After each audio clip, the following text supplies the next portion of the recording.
you are enjoying the Marine Expo 2023. We're shortly going to start with our stage activities. First of all, we have our keynote speaker. We have the co-founder of Fish People and former head of design at Sailing, Miss Evelina Matushenko, who's going to speak on conscious distance for all the fish people. Ladies and gentlemen, kindly give a huge round of applause to Miss Evelina.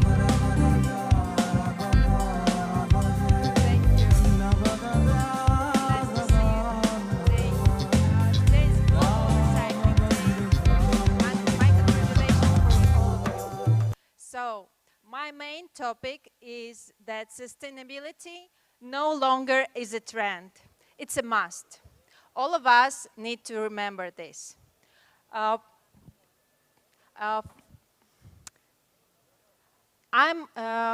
already about 15 years in fashion industry, and I have been in different stages of people attitude to recycled polyester, recycled nylon, or any other recycled materials. So in the beginning, everything was virgin. Then we start to develop new fabrics from recycled polyester, PET bottles, and attitude mostly was like, it's nice, it's a great story, but I don't want to wear trash. And now I'm really happy that this is what everyone is asking. This is what everyone wear, and not only recycled polyester, recycled nylon, recycled cotton, natural fiber, hemp. This all is must-have. So, first of all, I would like to remind you how is going recycled process of recycled PET bottles. So, it's collected, then it's washed from the old chemicals, so it's rising and going to the shredder, and then it's became a chips. From these chips, under the pressure, is coming the pellet. And from these pellets, when it's melting, it became a thread, So, at this moment, you have a yarn. This yarn is sending to the fabric manufacturer, and all functions of the fabric applying then to the knitted or woven fabric. So it's nothing about this process. So you can't say that recycled polyester feels different. No, it is not. Or recycled nylon feels different. It's only about the technology, what factory who is manufacturing fabric is the way how they're knitting this or weaving this and what they're applying and how they structure this. So, and one main point. So after this, we are creating product. Please, next. Certification. This is the most important thing because when you are buying fabric from the manufacturer and they're saying, oh, it's recycled. No way you will understand, is it recycled or it's not recycled. There is no laboratory test who can prove you this. That's why you should be clever. You should know that there is a certification who is going through the whole process, who is controlling the PET bottles which are sent to the chips manufactured, to the raw materials, and then after it's sending to the fabric suppliers. So for example, Global Recycling Standard. This is one of the most important. That's great. We have a party now. So this is one of the most important certification for the recycled standard. They keep checking all the stages. Okay, then we have the same certificate for the cotton and for wool, silk. This is GOTS.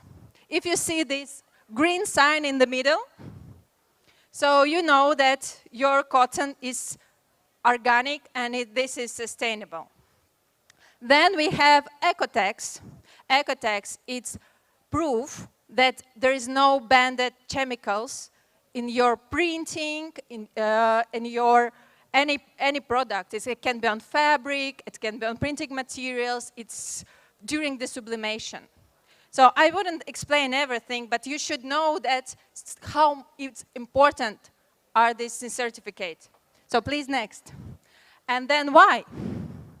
Because we have a really high CO2 emissions, and we need to understand how we can cut down this. And one of the, like you, what can do with this?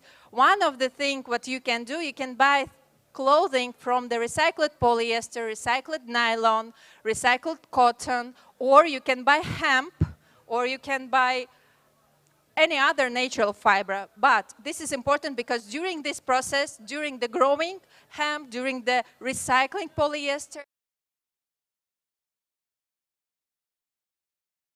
much better than virgin. Then, no, sorry, can you come back, please? This part is important. So then, look for the monogarment. Look garment which is made from the one fabric. For example, at the moment, we in the fish people are looking for perfect mechanical stretch recycled polyester without any elastan. Because we are thinking about recycling process when your rash guard is not needing, doesn't work for you anymore. So you need to recycle this. And the best way for recycling process, this is monogarment. So, for example, we have polo from recycled ocean waste, with not with the buttons, but with the tape, which is made from recycled polyester, and then you have recycled polyester here. So it's monogarment. This is, you can send and recycle very quickly without any problem. Buy products produced on demand or printed on demand. We have to avoid this mass market, keeping stock and never sell it. This is important.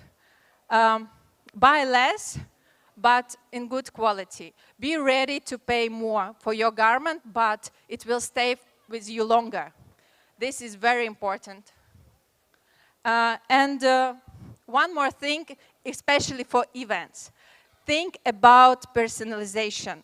Think about, because now we are in the COVID situation, thanks God it's passed away, but any moment it can be other trouble. When you personalize your shirt for your event, don't put numbers here. Because if it will be cancelled, you couldn't use it for the next year. It will just stay in your warehouse and you should produce new in the next year. Be clever about personalization. We had many situations like this. Next, please. And why? Why we need to do this? Because climate change, and a lot of us remember El Nino 2014, 2017, when 70% of coral was bleaching. And this is terrible situation, yeah? And it's affected not only, we know that it's coming from the Pacific, but it's affecting as well on Indian Ocean, because wind stopped blowing and temperature in the ocean became higher by, it could be higher by 1.5%, or degrees, sorry. And then it's then it's coral bleaching. So from the old prognosis, it's probably will be expecting this year or next year, but it's something what we can't stop, something maybe we can't affect now, but we have to think, we have to put this message to our children. And then next, please. And then educate them how we can protect coral reefs. What we can do, we can recycle and dispose of trash properly. Avoid single-use plastic. This, like a rush vest, needs to be only one plastic you are aware. You don't need to, like, let's avoid single plastic bags. Let's avoid plastic on the bottles. That's something what we can do. Minimize use of sun creams. Again, and pesticide. Reduce storm water runoff. This something what it's not so difficult. Then save energy at home. If you're living you should switch off this, just like it should be done. Be conscious for your shopping. Buy only if you need. Don't buy just because you have depression or you have a stress or you was working very hard and then you understand, now I should do something to make me feel good. Do something good outside and spread the world. If we all will speak a little bit, then maybe that will be our impact. We should think what we are doing, how we are doing, and we are not changing the world. This is something what we can't do. But we can do this little, and then it will be changed much bigger. And next, please. So, as I told you before, we are fish people, and the things what we are doing, we are not using water for sublimation. We are using recycled materials. We don't keep stock. We use only white fabric for sublimation, so we are not buying plenty of colors and keeping them on the warehouse like a dead stock. We using CO0 finishing for the water repellency, what is PFC free. So we trying to make our impact. I'm asking all of you to make your impact. How you can do it. This is your way. And happy Global Recycling Day. Thank you for being with me today here. And this is amazing. Thank you.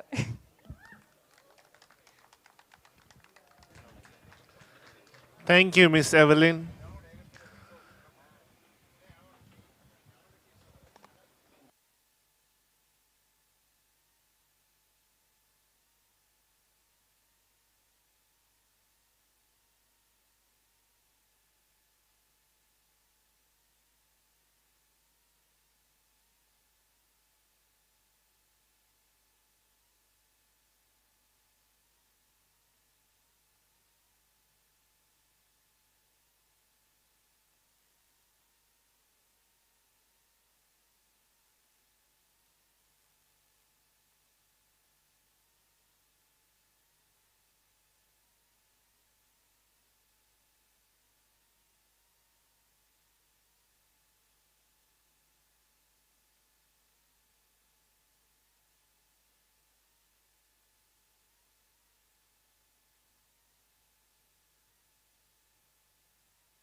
esteemed exhibitors, we have a very special product launch next. It's by Smartphone Housing. I'd like to invite on stage Mr. Louis Chen, who is going to unveil a new product, Underwater Real Touchscreen Dive Walk. Ladies and gentlemen, kindly give a huge round of applause to Mr. Louis Chen. Good evening, ladies and gentlemen. How are you? So, today I'm very happy to be in Maldives to have our new product launch. So, before our presentation, I'm very glad to tell you that we have a lucky draw after the speech. So, the prize will goes to the value of $99 wide-angle lens, or the second one is the $118 dive video lights. And the first prize will be a $199 underwater full touchscreen housing. So this will be the product that we are going to launch today. So there will be 3 simple questions that you can answer it. You can quickly to raise your hand after the speech when I asked, and if you are right, you are going to take the prize. So everything is here ready, and now let's start our topic today. So the story began in my discovered scuba diving when I was first in the sea. So this is my picture that my dive master took for me. So I have to pay for the pictures as well. But after the dive, I was amazed by the creatures in the ocean. But at the same time, I was thinking whether we can have some way to take pictures, take videos in a very convenient way. So I have checked some of the things on the markets. That one way that I found it's very convenient for us to taking photos is using a smartphone housing to protect your phone. And you do very easily with photos and videos. So I searched different housings on the market. The most popular one is the housing with buttons on the cover. And after that, I found a more advanced one. This one is really smart. And they use something to trigger the screen with some kind of lever. In this way, you can activate part of the screen. But the operation is a little bit complicated, so sometimes I cannot go back to my home screen or something. So at that moment, I'm thinking that why the smartphone cannot use the touchscreen directly under the water. So that's where we were. We have formed the DiveWalk team. And after that, we have worked more than 700 days and nights. And then there was the first generation of the C-Touch housing. So with the C-Touch first generation housing, you are already being able to use all of the phone's functions by touchscreen under the water. So that was the first generation and the only one that allows you to use all the phone functions by touchscreen under the water. So now we are announcing the C-Touch 4 Max. Now it's the 4th generation that you can almost use every kind of the phone into housing and taking it with you to have great memory under the water. So you won't see any buttons on our housing because we have a patent technology of the full touchscreen functions that allows you to use all the functions up to 60 meters. And also with the touchscreen, you will be able to access a lot of different functions, like the next slide is like showing you can access to all of your cameras because nowadays the phone is so advanced. You have 1 or 2 or 3 or 4 cameras. Some of the phone has 4K resolution, some has 8K even. So you will have to be using all of the camera. At the same time, the most important thing for me is the touchscreen focus. Like this photo, without touchscreen, you won't be able to select anywhere to focus. It depends on your phone. But with the touchscreen, you will be able to switch your focus area into different objects. And you see, this is an example that how easy you can use your phone to take a dark background photo. Just to slide on the screen to adjust the exposure value with a dive light, you will be able to take very professional photos, like almost like using a digital camera. And also, there are all the lenses could be accessed. You will see the different view that taken by the different cameras, like the ultra-wide camera. You can take a really, really wide angle view, or the main camera. It takes the best resolution, or even you can use the telephoto camera to shoot like a zoom in. Also, because of the touchscreen, all of the function is accessible. So all the zoom in, zoom out function sliding is very easy for you to access. Okay, so this is an example of the manual mode, because like Android phone, it's already the manual mode integrated in the camera. So it's very easy for people to select the different kind of shutter speed, ISO, color temperature, a lot of things. And even you can use the long exposure like this one to take a very creative photos underwater. Like this people is using the dive light to draw a hard circle and make this photo. It's super. And also for iPhone, you have a lot of different apps that you can find on the Apple Store. Like this one, the double take is my favorite, because when I use the double take, I can take 2 videos or 2 photos at the same times.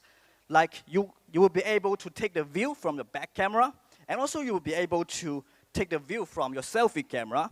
So just imagine sometimes when a whale shark or hammer shark swim behind you, you won't miss this great image with your face. And also, I'm going to show you that some other application that you would be able to use in your phone. So this one is really professional. It's called Filmic Pro. Maybe many photographers using these applications, because it can be adjusting the color temperature. You can choose the dynamic range, or even this is the video that using a smartphone to take and winning the photography prize. So everything can be done by smartphone with easy. So you'll be able to use the manual mode, you'll be able to use all of the phone functions, you'll be able to do some very funny effect. So basically, you can use all of your favorite apps under the water. Even you can listen to music like this one. Because when we saw some of the product and maybe some instructors that give us some feedback of the camera, that they use the phone to play music, to swim along with them. They said it's much more easy with them to relax.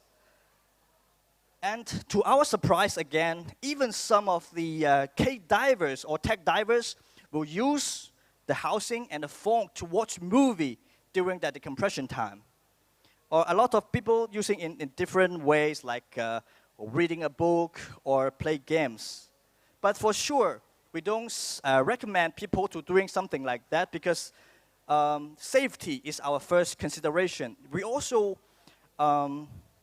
share some idea for our user that you can use the touchscreen housing for some safety functions. Like if something we can't speak with the diving signal, we can just type and put it on your screen to let your dive buddy know or dive master know what you want to say under the water. And even some people use it to propose to his girlfriend, like this one. Okay, so a lot of different safety function as well.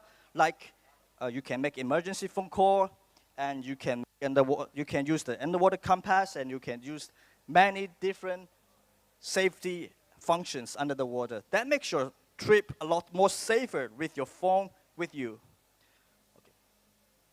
So apart from that, we were also thinking, now the touchscreen is accessible, the phone is fully activated under the water. So what else we can do apart from the apps of the phone. So we have also a new product that can connect the smartphone with the camera to turn the smartphone into an underwater monitor. You see, this is the use of a smartphone as the monitor of an DSLR. You can control all of the parameters like the shutter speed, like the aperture, and you can use the phone as a monitor. So you won't need to buy an expensive monitor, underwater monitor. So that is a way it can use. Also, we are trying to develop more and more functions and accessories under the water for all of our users. So it's not only for diving, it's also your water sport companions, because we have different setup. Like we have the macro setup, we have the wide angle setup, and even we have the doom setup for some water sports, like you can take some half water and half above water shots, split shots. So a lot of different accessories that making different kits, so you can use in different scenarios. Okay, so this is the single housing. It's compact, and the next one is like a doom kit, so you can see the split shot it can take. And also selfie kit, a red filter kit. So using the red filter, I think is the most our users needs, because with the red filter, you see the color really changing a lot. You won't need complicated editing. Maybe for some serious photographer, they won't use it because they have to use a professional camera. But for most of our travelers, I think this one is really good because you won't need complicated equipment. Okay, even these photos are shot on the phone with a red filter. Okay, with macro kits, and maybe you can go faster, showing some example of the use of the housing and the accessories. Okay, examples. Okay, so now we are taking a step further to develop something with signals, because of the phone is fully accessed.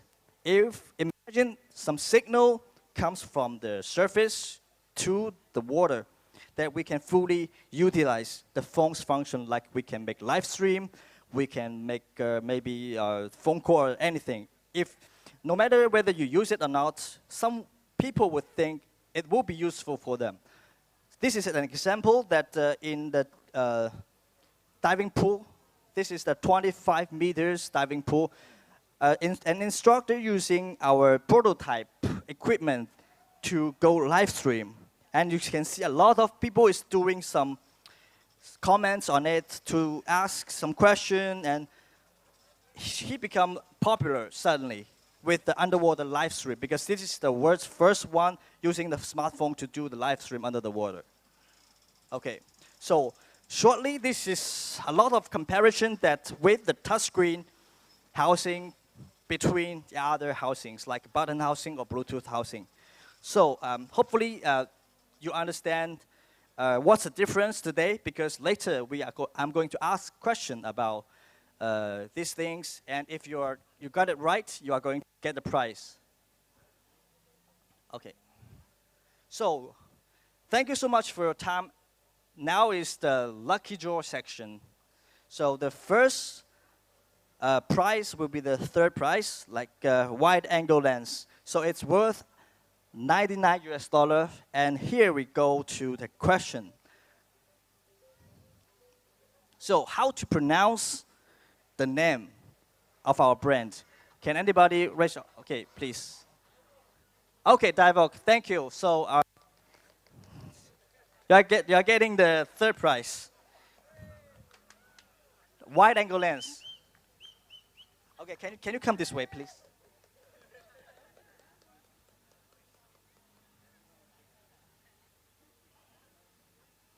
Congratulations. Oh, it's you.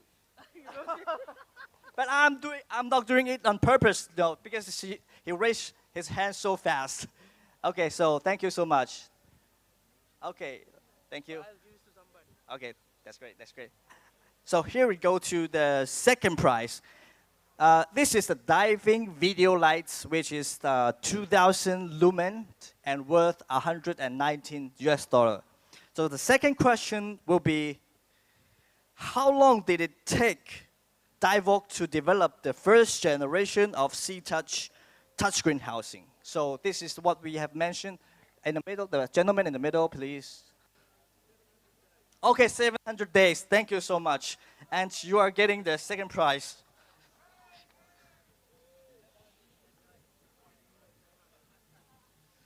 You have listened very carefully, right? So, congratulations. Awesome. Thank you very much. You're welcome. So, shall we take a picture together? Yeah, man. Okay. Okay, thank you. So here we go to the most difficult question on this night. So it's the price is the C-Touch 4 Max underwater housing, which worth 199 US dollar. The question is, please tell 2 functions that Divock C-Touch 4 Max can achieve, but other housings cannot. 2 functions. This, you please. Phone calls with the housing, and then okay, all the apps are accessible, because for other smartphone housing, they can only use their dedicated app, but not different apps. So thank you, gentlemen. Please come and take the first prize.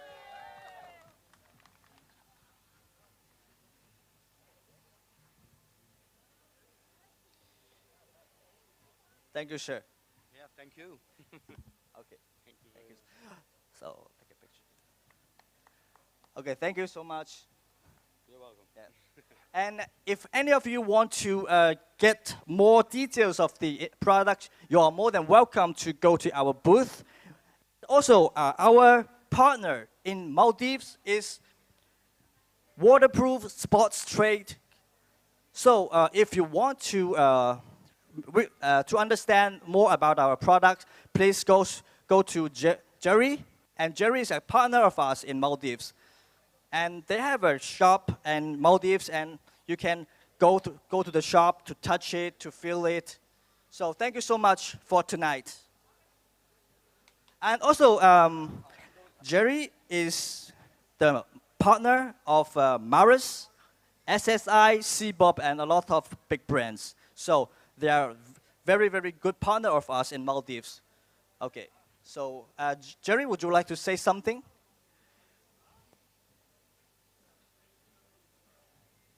For a better understanding of our product in the future, I would like to invite Jerry to say something as our partner in Maldives.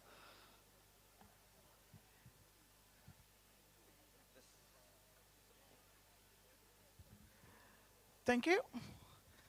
So we are proud of to introduce a new product. Hopefully it will work well in Maldives. These products are available Maris of Maldives. Please contact us. Thank you. Thank you. Thank you for your time, everybody. Have a great night. Thank you, Louis. And thank you, Jella. And congratulations to all the winners.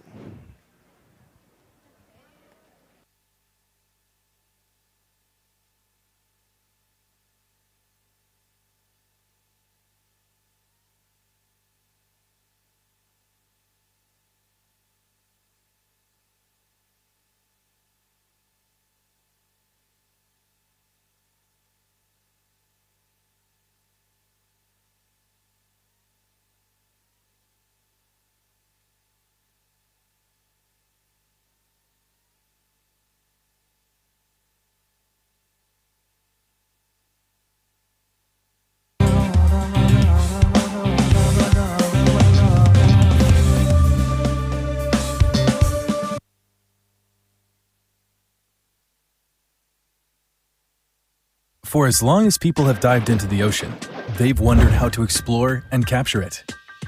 Divock has spent more than 5 years crafting tools for divers. Now it has evolved into the 4th generation, with easy operation and an unlimited experience, unlike anything else.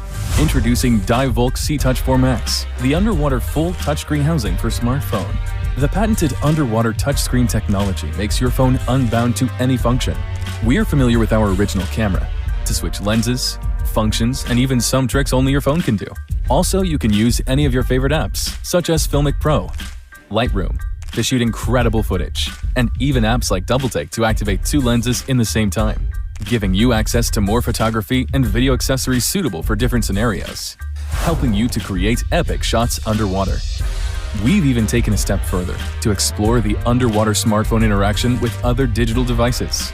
Your phone can be turned into an underwater monitor of the DSLR by a simple connection through the revolutionary C-Link transmitter, an unprecedented device that builds up Wi-Fi connection between smartphone and camera. More importantly, there are functions of your phone might be helpful in certain situations. Music can be very healing, especially when listened to underwater. Some people find that decompression becomes easier with it. Typing on the phone to say something complicated that gestures cannot express. Compass, emergency phone call on the screen that hopefully you will never need. But it's there for you if you do. It can be anywhere with you, no matter what kind of diving, surfing, paddling, swimming, any water sports. This is the C-Touch 4 Max.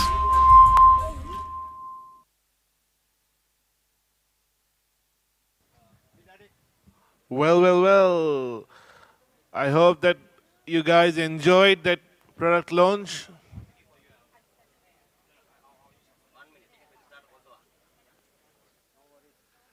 Dear audience, next we have a very special presentation from Blue Azure. It's reducing ocean microplastics. I'd like to invite on stage the owner of Blue Azure, Miss Faye Moffat. Ladies and gentlemen, kindly give a huge round of applause to Miss Faye Moffat. Where's everybody?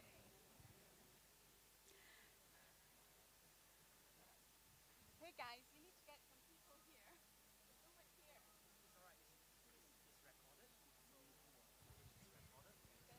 here. Dear visitors, kindly join at the stage area for a very special presentation on reducing ocean microplastic. Hi everybody, my name is Faye Moffat and I'm the owner of Blue Azure. We're based in Bali in Indonesia and we are committed to reducing ocean microplastics.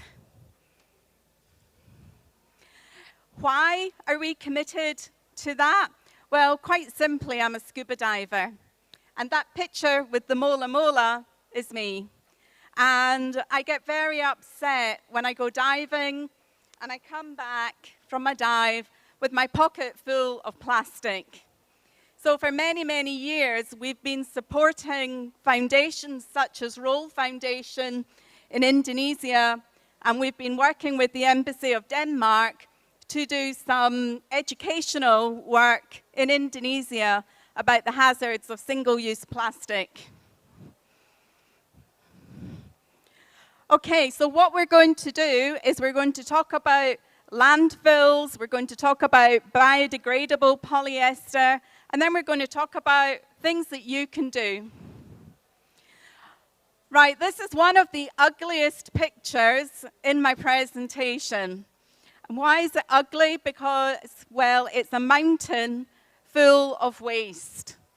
People throw away fashion all the time. And when they throw it away, they think it's gone away. Except it doesn't go away. It goes into a landfill and becomes a mountain. I would ask you all to think about what you're wearing today. How will it biodegrade? Are you wearing anything that's man-made? Maybe your shoes, maybe your scarf, maybe your sportswear. These things take centuries to biodegrade.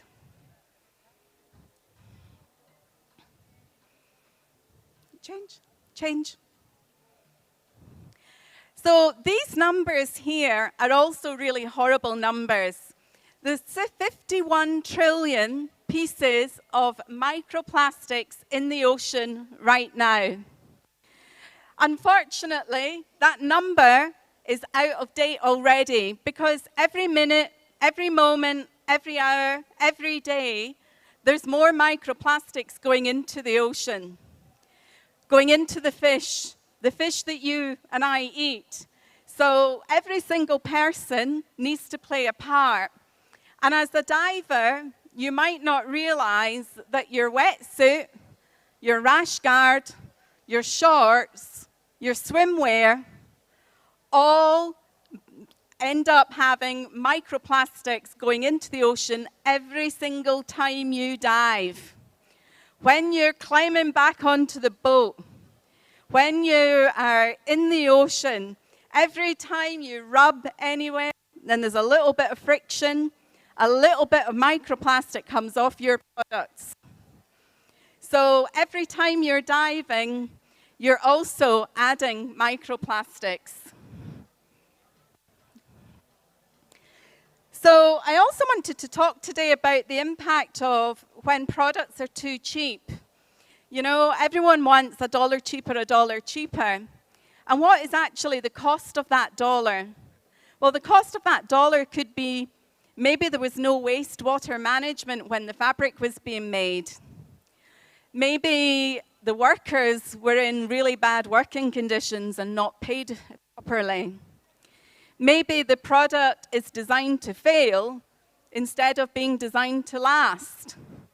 So when you're buying your product and you think, oh my, this is cheap and this is great, I would ask you to have a second thought about it and think about where it came from. Is it designed to last, or is it designed to go into that landfill pretty quickly? Ocean plastic. Now, we hear a lot of people talking about ocean plastic, and ocean plastic to me implies that the plastic is retrieved from the ocean and then made into garments. Unfortunately, that's not possible. The technology isn't there today to make that possible, because when plastic has gone into the ocean, it degrades. And it degrades due to algae and salt water, etc. And due to all the different levels of degradation, it can't possibly be recycled. So there's a lot of greenwashing going on where people are talking about ocean plastic when actually it's just plastic that's been recycled. In Indonesia, we have created a range of fabrics called metanoia. And these fabrics are all made from biodegradable polyester. Now, you might think that's a bit of an oxymoron, and how could polyester possibly be biodegradable? Well, we have found a solution to make that happen. And basically, when the polyester goes into a landfill, it becomes hungry and it eats itself. And it eats itself much, much quicker than if it didn't contain this special compound. So biodegradation for polyester, it will break down naturally in a landfill or in marine conditions with no extra help. There's no industrial processing required. So this is a remarkable improvement on any regular polyester. The test method used to prove and validate our fabric is ASTM D5511, and it's tested in the US at Eden Research Laboratories. Here are some test results where you can see in the bottom right corner that the product has degraded by 36.4%. So we have the test results to validate our claims. The rate of biodegradation isn't something that we can 100% guarantee, because there are things that influence it, such as the amount of moisture in the landfill, the amount of microorganisms in the landfill, the thickness of the yarn. So there are many features that affect the rate of biodegradation.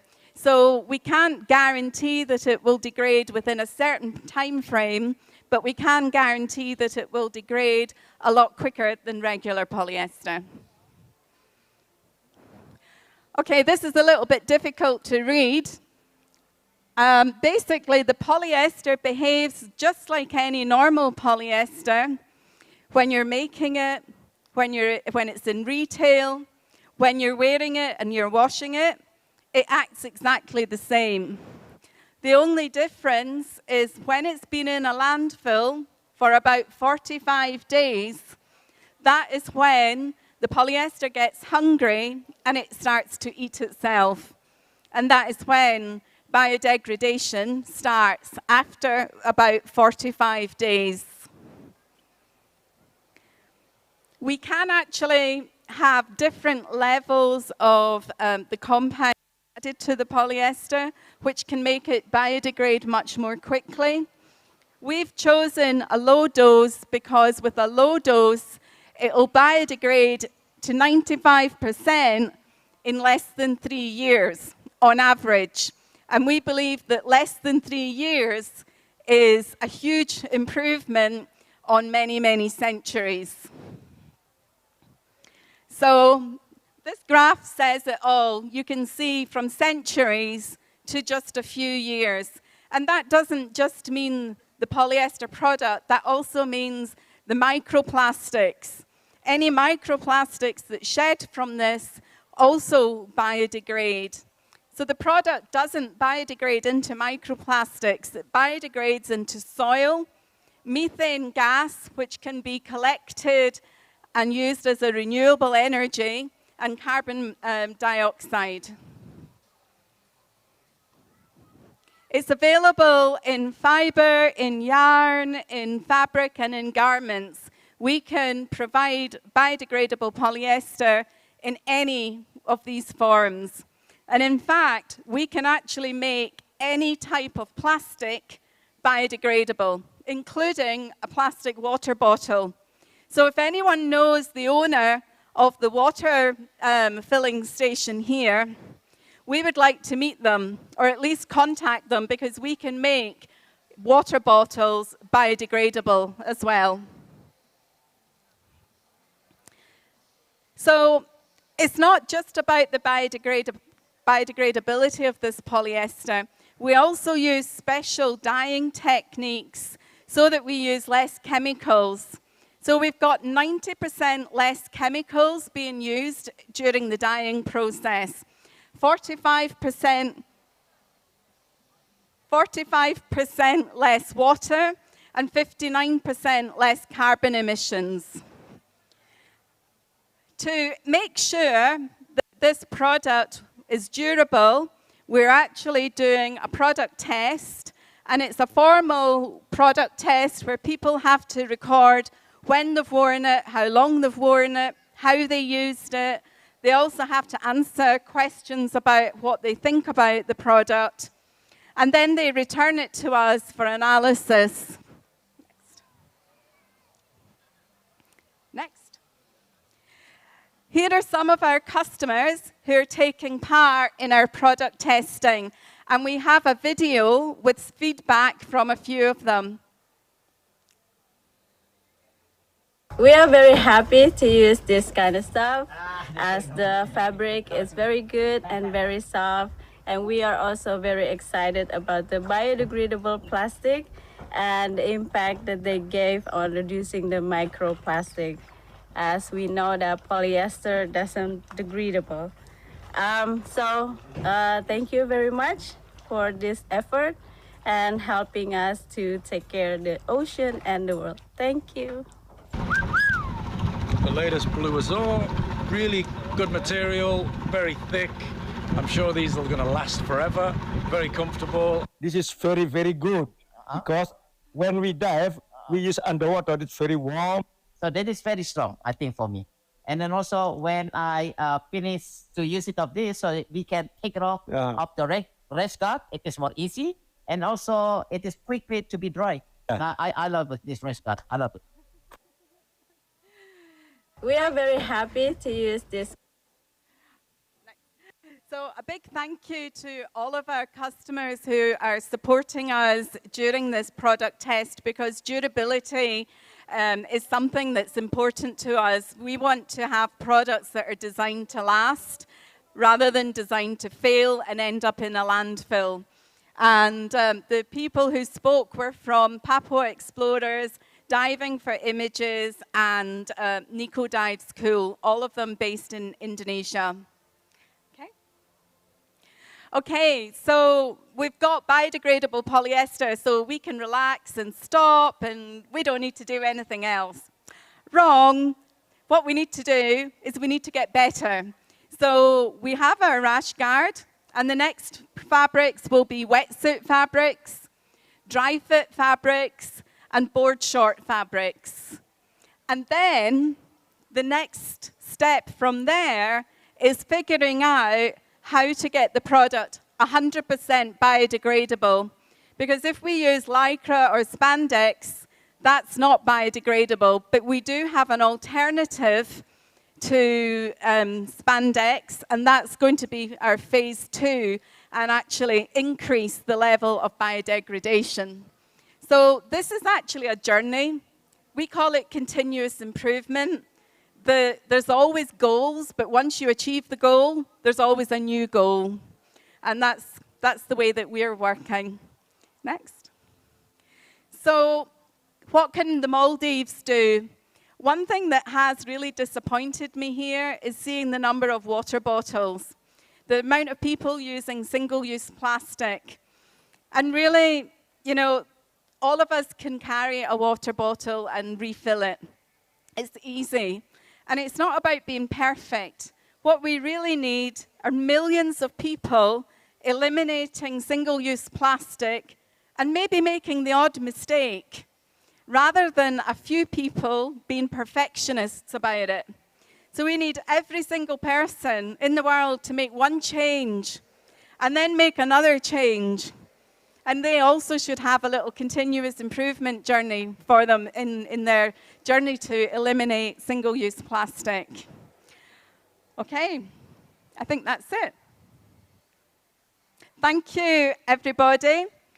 And if anyone would like to look at our rash guard and our fabrics, then you're welcome to.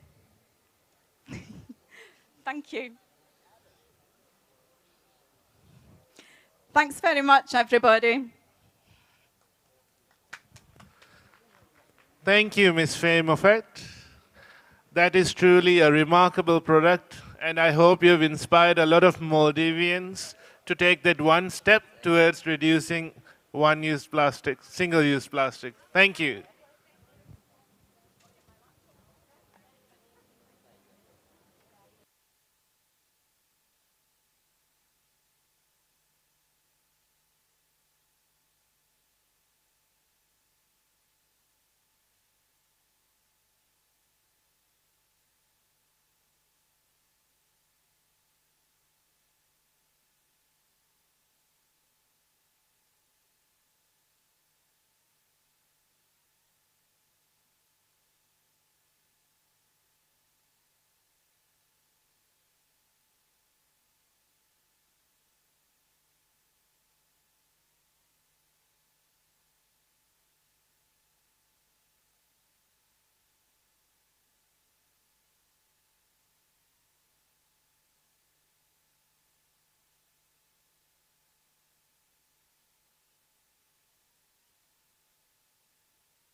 Dear visitors and exhibitors,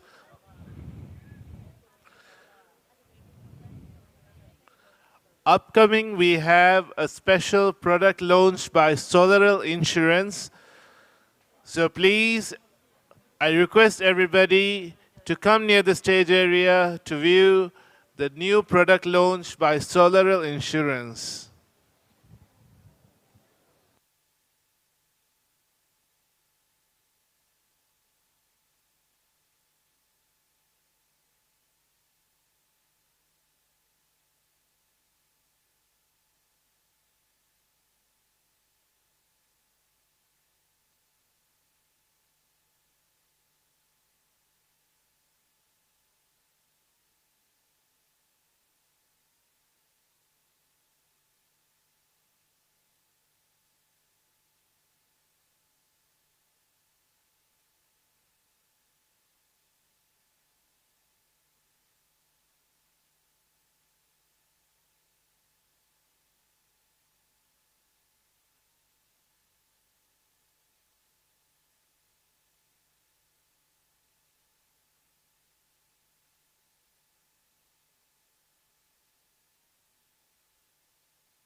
Ladies and gentlemen, kindly give a huge round of applause to Mr. Ahmad Munawar, Head of Claims, Solaril Insurance, who will be unveiling their new product, Safari and Bokkoya Insurance.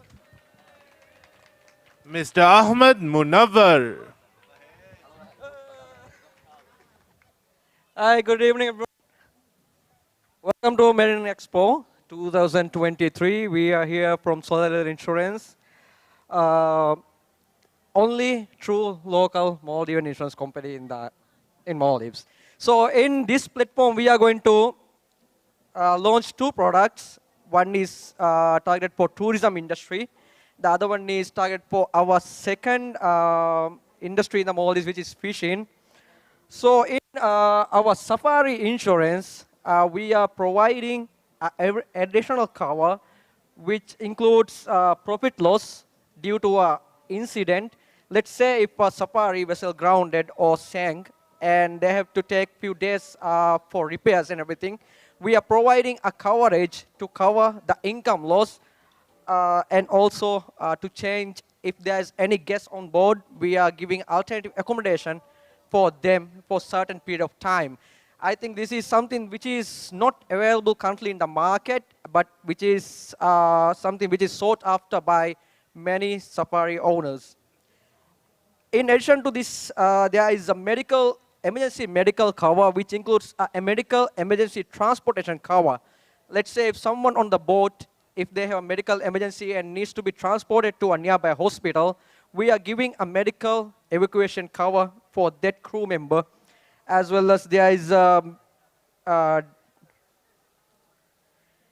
accidental health, medical health cover. Usually when we talk about medical health, if we go for individual cover, it's going to be quite expensive. And if you try to get a group cover, you will be required to have a certain number of people, most probably above 50.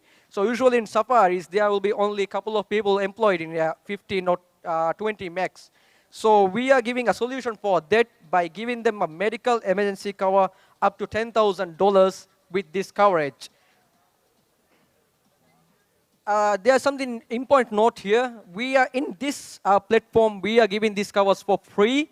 If anyone wants to place their hull insurance with Solar Insurance, we are providing these two covers for free of charge. And I will move on to our second product, which is called Bokkoya. So basically here in Maldives, although we have majority of people in fishing industry, most of the time no one considers them to be employed because they are not salaried or they don't get a specific wage at the end of the month. So we are bringing, there are few shortcomings due to that. They are not eligible for insurance, they are not eligible for some kind of loans, some kind of credit cards. So that's something that we have to change. So we are bringing in the Bokkoya. Actually, I would give what Bokkoya means in Dive as well. Bokkoya is something that it's a device which you use to bail out water from the vessel. In early days, people used to have this device which is made of wood. So we call it this is a life-saving device. That's why we have named our this policy or this coverage as Bokkoya, because this is going to be a life-changing, life-saving coverage for the fishermen of Maldives. There are two sectors to this one. One is which protects the boat owner, and the other one is which is targeted for the fishermen themselves. So the boat owner gets, apart from the hull insurance, hull and machinery insurance, they get coverage for spoiled fishes. Let's say if they are unable to go and sell their fish due to an incident on the sea, they get returned for those spoiled or loss of profit, as well as we give cover for dive equipments. Usually nowadays everyone is having on all the fishing boats, they have the dive equipments. They dive for bait, they dive for other kind of things. So we are giving a coverage for dive equipments, as well as we are covering the default loan payments. If something happened to the boat and they are unable to pay the loan on time, we are giving a coverage for that as well. We are going to pay to the bank on behalf of you. And if we move the fishermen and their dependents, the family, we are giving a health insurance coverage of 100,000. Anyways, all the Maldivians have Asanda. But if you want to use Asanda, you have to go to a government-owned hospital. What we are providing is, we are giving a chance for them to go to a private hospital and get a better benefit, better medical care with our private health insurance. In this scheme, the fisherman and his spouse and 2 kids can be included as a blanket cover. I think that's something which is a lot of fishermen are looking for, but there's no other company providing these products. I hope that anyone who's interested would visit our stall and get this coverage. Thank you. Good night. Thank you, Mr. Munawar.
Next, we have a product highlight from Allied Insurance.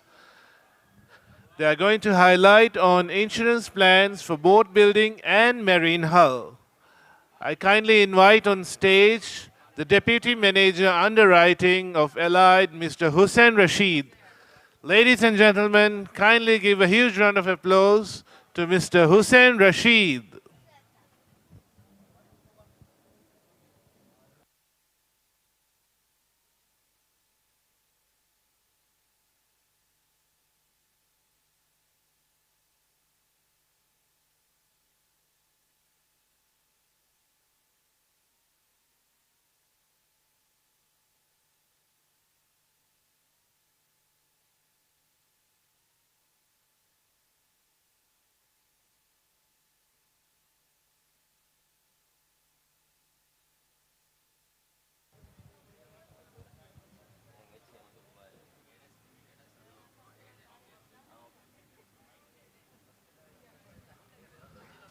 Ladies and gentlemen, Mr. Hussein Rashid from Allied Insurance. Bismillahirrahmanirrahim. I Algonmeng Allied Insurance Farat Miedo Mihoshala Deni Marine Hull Insurance at the boat building insurance Abehegoton Koda Info. Ade Algmena Vara Boda and Dimawa Kamemi risk Komme Wagutegas me riskaki Komme Mihakas Dima Dana Kame Magmate Hingafa Dirus riskaki Mago Huraskum Teregas Dima Vedane Adi Egitunu Odidoni Fahar Duvamun Dirus riskaki war Boda understand one JH Egot argument Mire Boda argument Fahakolam Benwani Marine Hull Insurance Kurumugaya boat building insurance Kurumuga Dimawa Kantata Marine Hull Insurance Maganu Gotega Mikawa Mikodeni Veselasha Veselga Gengule Hifa Gengule Samana Libe Gelunta Egiturum and a Vara Boda coverage the Mihin and Vara Boda Behifa Maganu Gotega Marine Hull Insurance coverage Agman Migingulani Maganu Debeka a total loss coverage full cover total loss Mikawa Kodeni totally loss Vejia Nuata total loss da Halatega a salvage Kuranda Harad. Egeton full Kavaga about Kawakode partial damage Adi total loss damage. Then Vara Gina Befuna Nenge Kamaka Vedane me Odido Farangara against Salame Kuranda Haradu Kawa Kureto. Marine Hull Insurance ga innan me a Salame Kuranda Harada Kawakode or a Bodavis. Then and Ginafahara me war Ginang Almen Aduve Wahaka me claim Nulibe Wahakulem Nulibe Wahaka Bala Agmeng experience of Bala Reme Bodami Dimavani Rangala document the Hoshanelani Nuata analyze Kola Kuda Doskole virus customer Aba and Benwe Viha Sahaka and settle Kola. Ehembe Koda Wagutukole Nagan Namas Agmeng and Eledu. Seke Mikurani Vihaves, Awhaka claim settle Kodi customer Hingham Jehum for Kodin. Then boat building a Badadar, Emme Bodamena, Faha Kuraveni, boat Bande, Korea Ala Badar, Vara Boda, boat to the Odidoni Far Aguta Miwani, Intihaya, Machagos, Misalaka Safari, Kabala numbers, $1 million, $3 million Safari Chimir, Emma, Odi, a Safari Bandagang, Moda Badar was Emme Gina damage Miwani, Doni Badar, Nuata fire incidentege sababu. Ehema Vara Boda Vishnanjaha come me, Egeng, Kawa, Hodeni Konkala Kawa Naganto, Arguming and Allied Insurance on boat building Naki Vara full coverage living Negan insurance, Ehim argument stole Gos Mal Itur Malumat Beneful Vejia, Itur Malumat argument stolen Libengo, Hamajifunan. Then I want to Boda highlight column Benum, Kulem. Amed Dimavi, Kamed Dimavi insurance Kufunyaki, Abadis Onan Jehe Tanaka, Wami Jeheni. Endon insurance Kufunyaki Ben Meno and Nay. Bunarwaha Kenay, we have Gelumet Libunases, we have Savaka insurance Kumfunya, inform Kuraman. Ingeto, then Egeturung, Emme Boda Faha Kolekamaki, Misaka, the incident Hingis, Wagutum Wagutak, and Nengidan Ega Baluga, Emme Furtam Kamakalman, Kuranjehana Kamakavamani. ފަރަން އެރި ދޯނಿ ಅವಹ ಸಲಾಮೆ ಕೊರವೇತೋ ನುವತ ಲಿಬುಣು ಗೆಲ್ಲುಂ ಕುಡ ಕುಡ ಮಸೆಕೆ ಕುರು ಎಹಿಮ ಅಬದ ಸಗೊಂಡ್ ಬುನಾಡು ವಾಹಕೆನ್ನೆ risk minimise ಕುರುಮಟ್ಟಕ ಕೊರವೇನ ಎಮ್ಮೆ ಮುಹಿಮ ವಸೀಲೆತಕಿ ಅಲ್ಮೆನ್ ಬುನಾನಮ risk transfer ಕುರು ಎಹಿಮ insurance ಗೆ ಮುಹಿಮುಕಂ algon min embennaves vishna devum algon min masekwani algon emme boda fahagoni mi kuriya ala balairu bengu purpose insurance negum wara boda maduwe eya hilafa amilleya e insurance ge muhimmukan engigen insurance naga mihun wara bodan itur vejje assalamu alaikum. Thank you, Mr. Hussein Rashid.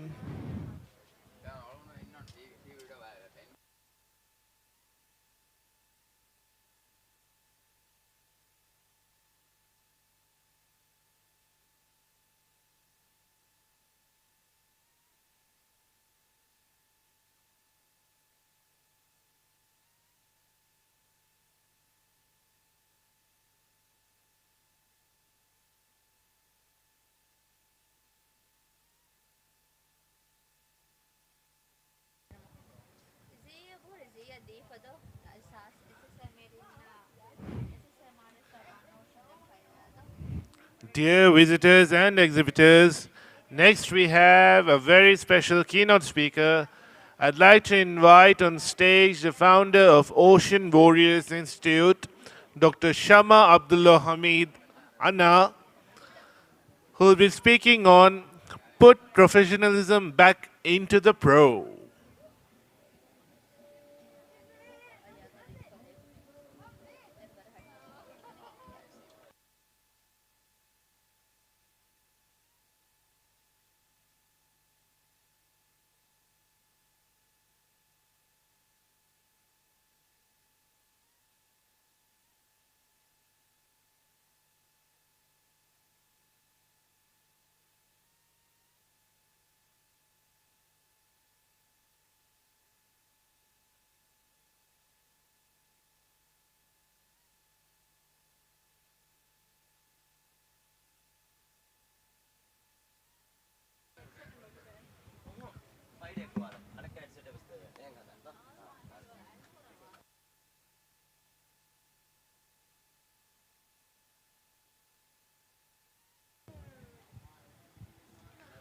I request the visitors and exhibitors to join us at the stage area for a very special keynote speech.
Dear visitors and exhibitors, ladies and gentlemen, kindly give a huge round of applause to the founder of Ocean Warriors Institute, Anna, who's going to be speaking on Put Professionalism Back into the Pro.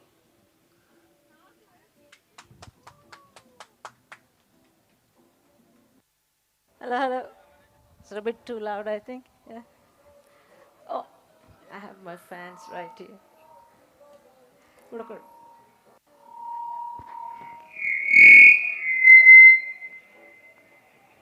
Yeah, okay. Speaker could just send. This seems a bit too far. That's the thing. Even I couldn't offend. Masha couldn't offend. All right. Good evening, everybody. The whole crowd out here. It's lovely to see everyone here.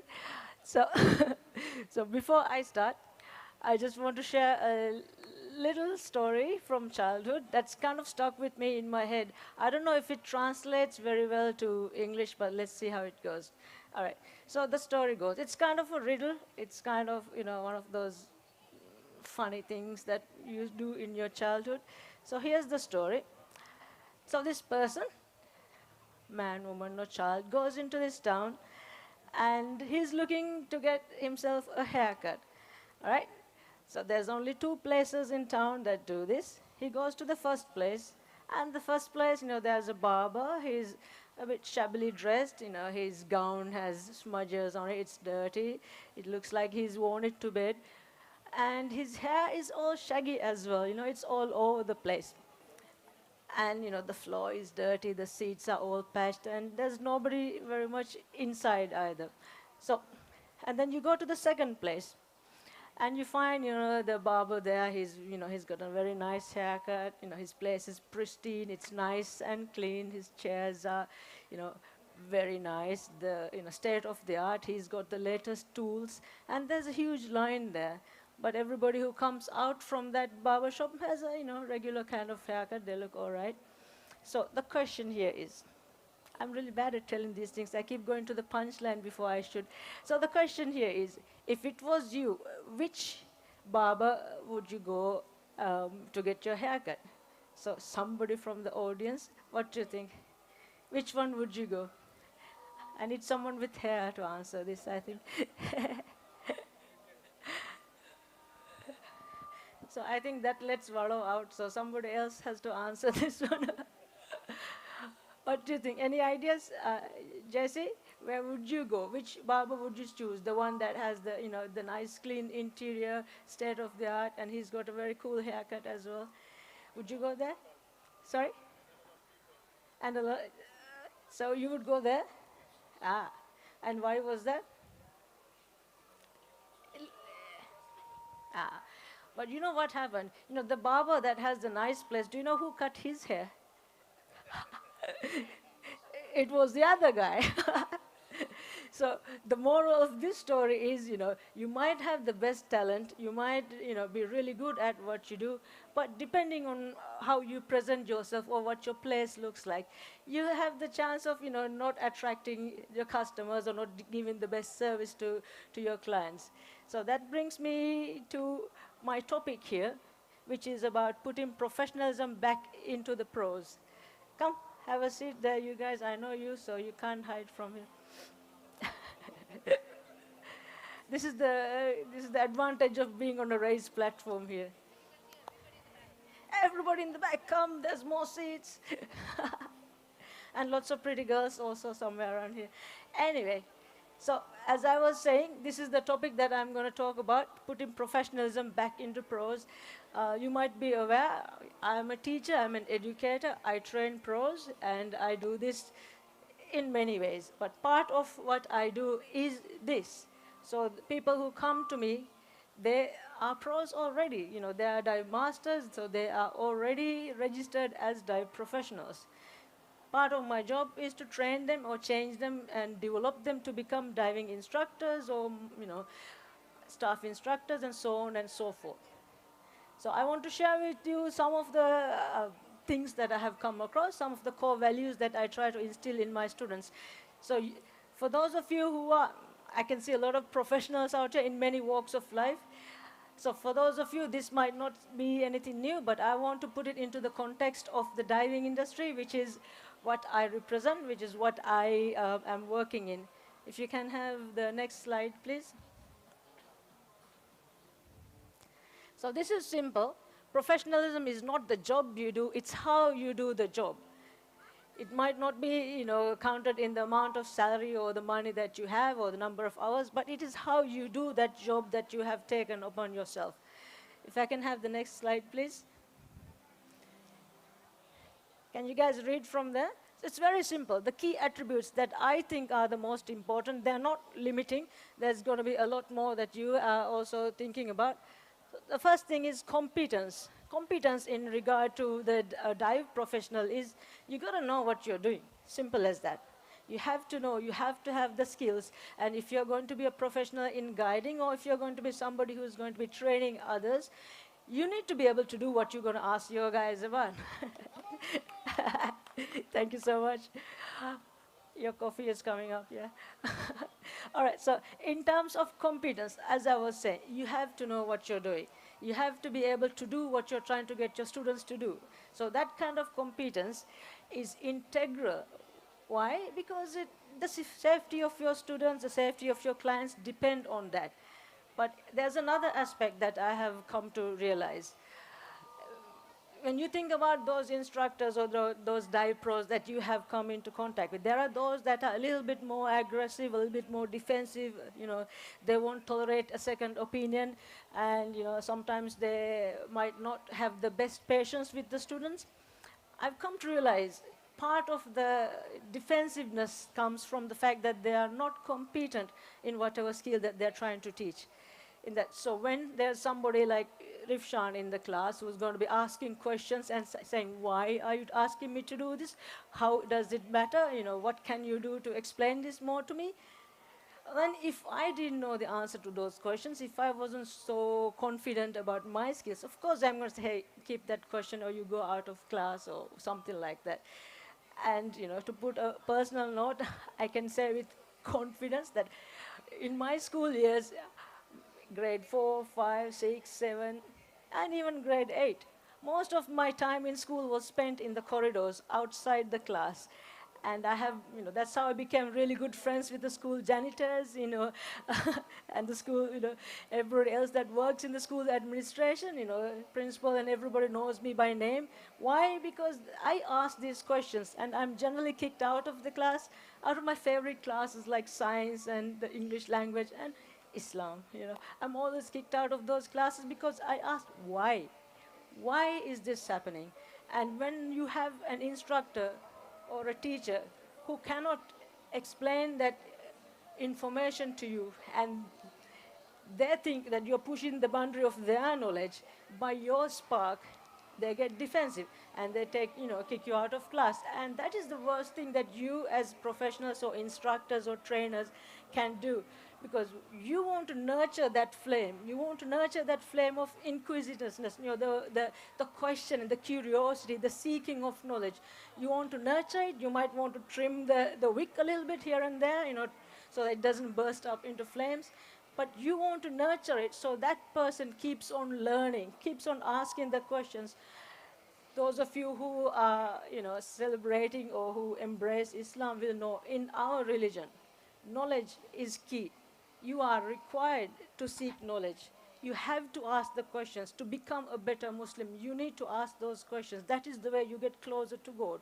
That is the way you understand the world, you understand yourself.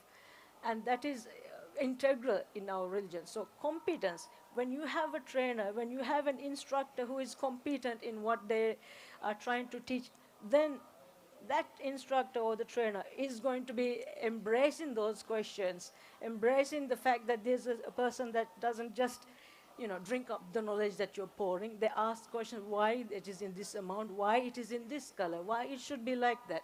So that is the kind of instructor that you need to be. That is why competence is a key attribute. And it leads very nicely to knowledge. I mean, one of the things I say mostly in my classes is, ask the questions. I might not know all the answers. I'm not that good. I'm pretty good, but not that good. But I can help you find the answers. I can direct you to someone who knows more. I can help you, find a search engine that's going to produce these answers. So that is the key. You have to work on your knowledge, build your knowledge. Whatever program that you're trying to teach, read up on it. Not just enough to, teach, but enough to be able to answer those questions that those bright sparks ask you. And that's going to make you a better pro. That's going to make you a better instructor and a teacher. And the next one is, it's a difficult word to pronounce, conscientiousness. It is that integrity that you have. It is the idea that you take care of what you do. When you are a professional, the welfare, the safety of those you are looking after, those you are teaching, those clients that you're taking or guiding underwater, it's on you. And you can't take shortcuts with that. You never take shortcuts on that, because it's not just your life, it's the lives of, everybody under your care. So that kind of conscientiousness, that kind of care is something that's going to mark you as a professional. It's something that is integral to a professional. You can't take shortcuts. You mustn't. If you think you don't have the moral fiber to not stand up to somebody who says, hey, do it like this, it's going to be faster, easier, you don't have to work as hard. If you don't have that moral fiber, don't become a pro. Simple as that. Do not become a pro. Do not take upon that responsibility on your shoulders, because these are other people's lives. It might not be an actual tragic death, but it's going to be a candle that you snuff out.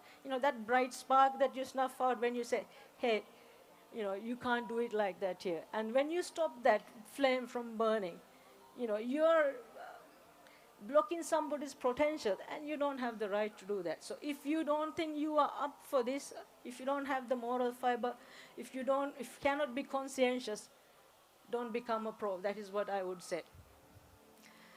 And it leads very nicely into integrity. You know what integrity is? We all know what it is, but we have a hard time doing it day in, day out, breathe in, breathe out. We have to have integrity. As a professional, it is our word. It is our word, and that is the very most important thing that we need to hold on to.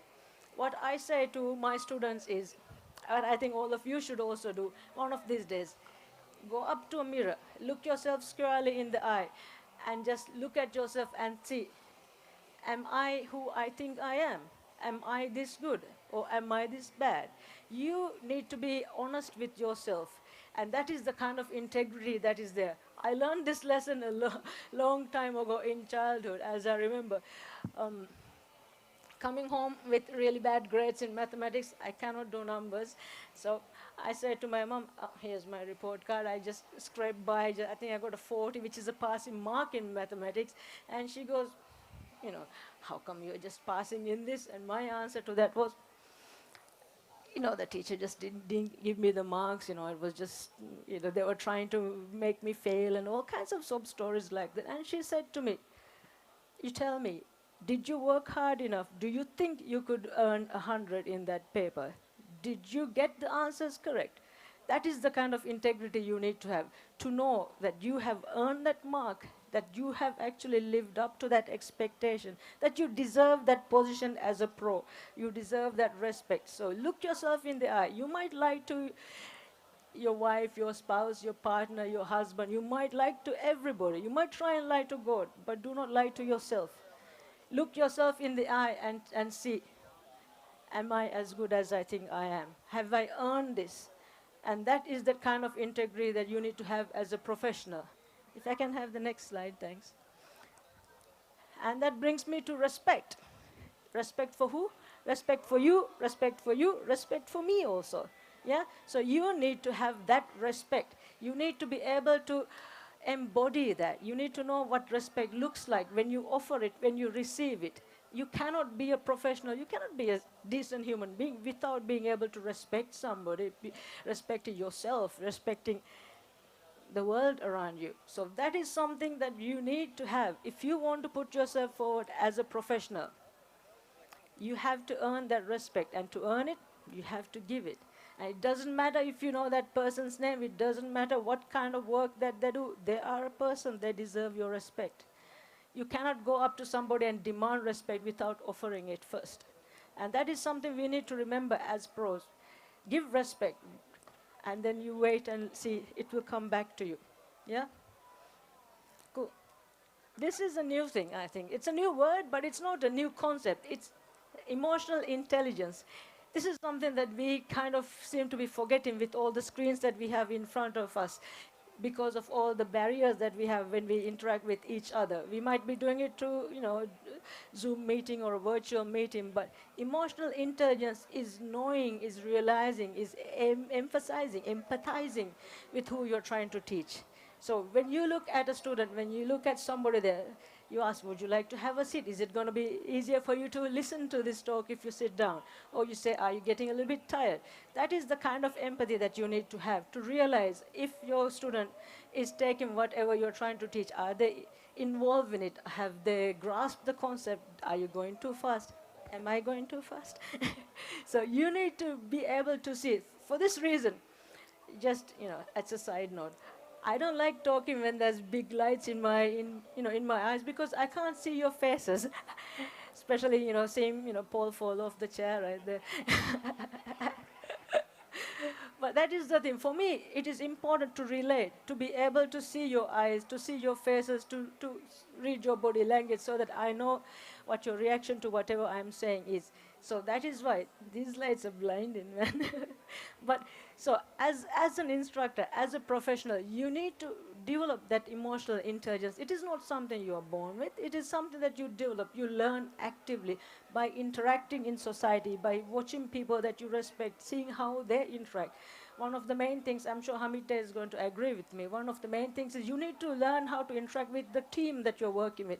On a safari board, that will be the dive team, the board crew, the captain. You need to know if they are tired, if they are ready to work with you, or if you are going to walk up there like an arrogant and tell them what to do.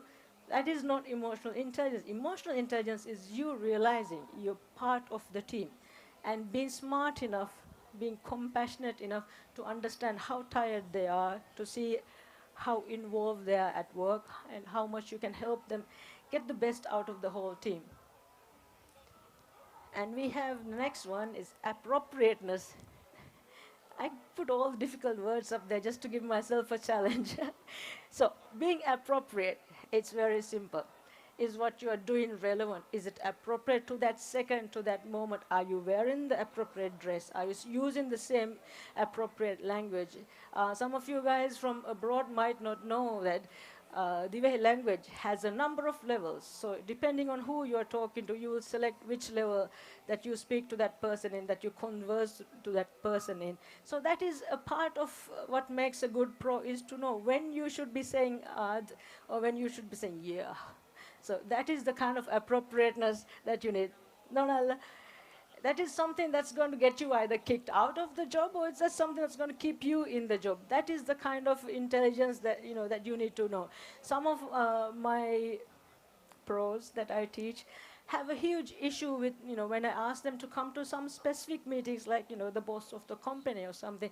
I ask them to come in proper clothes, as in long pants and nice shirt and stuff like that, and they said, no, I work in the ocean. I don't need to wear those things. But it is appropriate at that moment in time to wear that clothes. And that is something that you need to realize. You need to know what to hold on to and what to give way to. So if you want to become a pro, if you want to become a pro, you need to realize that you have to act appropriately. You have to dress appropriately. You have to have a haircut that's appropriate. And that is important as a pro. I'm sure some of those who own dive centers, water sports centers, you will realize this. A number of people that you need to let go from the positions is because they cannot be appropriate for that position. They cannot respond appropriately. They cannot dress. They cannot interact appropriately. And that is a shame, because that person that you let go might be really good at their job, might be really pro in how they guide, in how they do the windsurf or catamaran classes. But if they cannot realize that to exist in a team, to progress, professionally, you need to have this attribute. So that is one of the things that I try to make sure that my candidates, my students learn this before they go out into the workplace. Oh, and then we come to the best part, confidence. So there's a fine line. I might fall off this. So there's a fine line between confidence and arrogance. Confidence is when you know what you know. Arrogance is when you don't know what you know. It's simple as that. So you overreach. Again, it comes back to that person in the mirror. Look yourself in the eye and say, am I as good as I think I am? Am I as good as this, arrogance that I show? When you truly know yourself, when you truly are confident, when you truly are able to say, I can do this. I'm not so good at this, but I can work on that. That is when you know yourself and your strengths. Then that is the confidence that's not going to shake at all. Nobody's going to be able to topple you off that pedestal because you climb up there by yourself. And that is something that we all need to remember. For our dive pros, we need to make them know that it is not a place for a pro to have arrogance. Arrogance is unfounded. Arrogance is when you think you know so much, and that is dangerous in our profession because that arrogance is where you overreach. That arrogance is where you go deeper than you should, faster than you should, on less air than you should have at that level.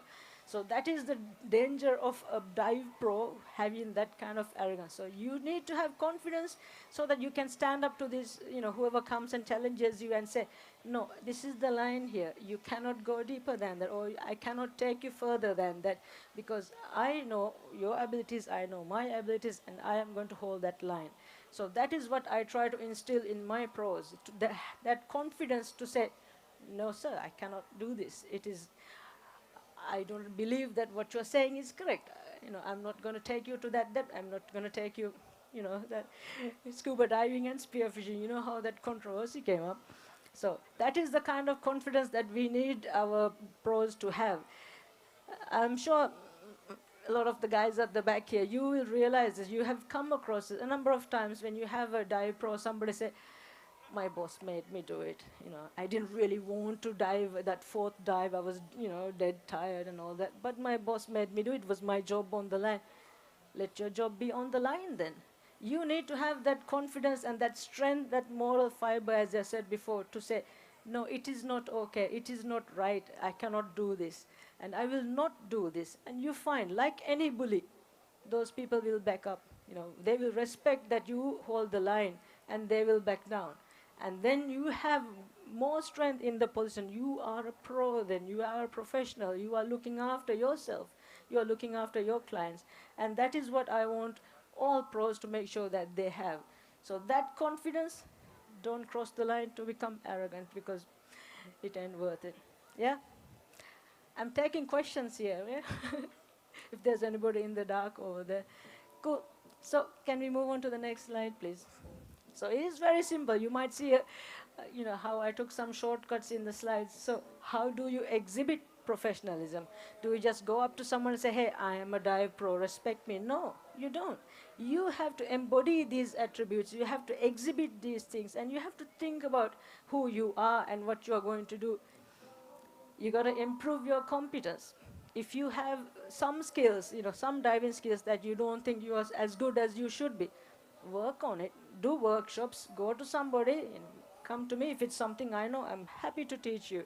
Go to somebody, fill in those gaps. Think about this competence, for example, it's like the hull of a speedboat or the hull of a dinghy, on the ocean.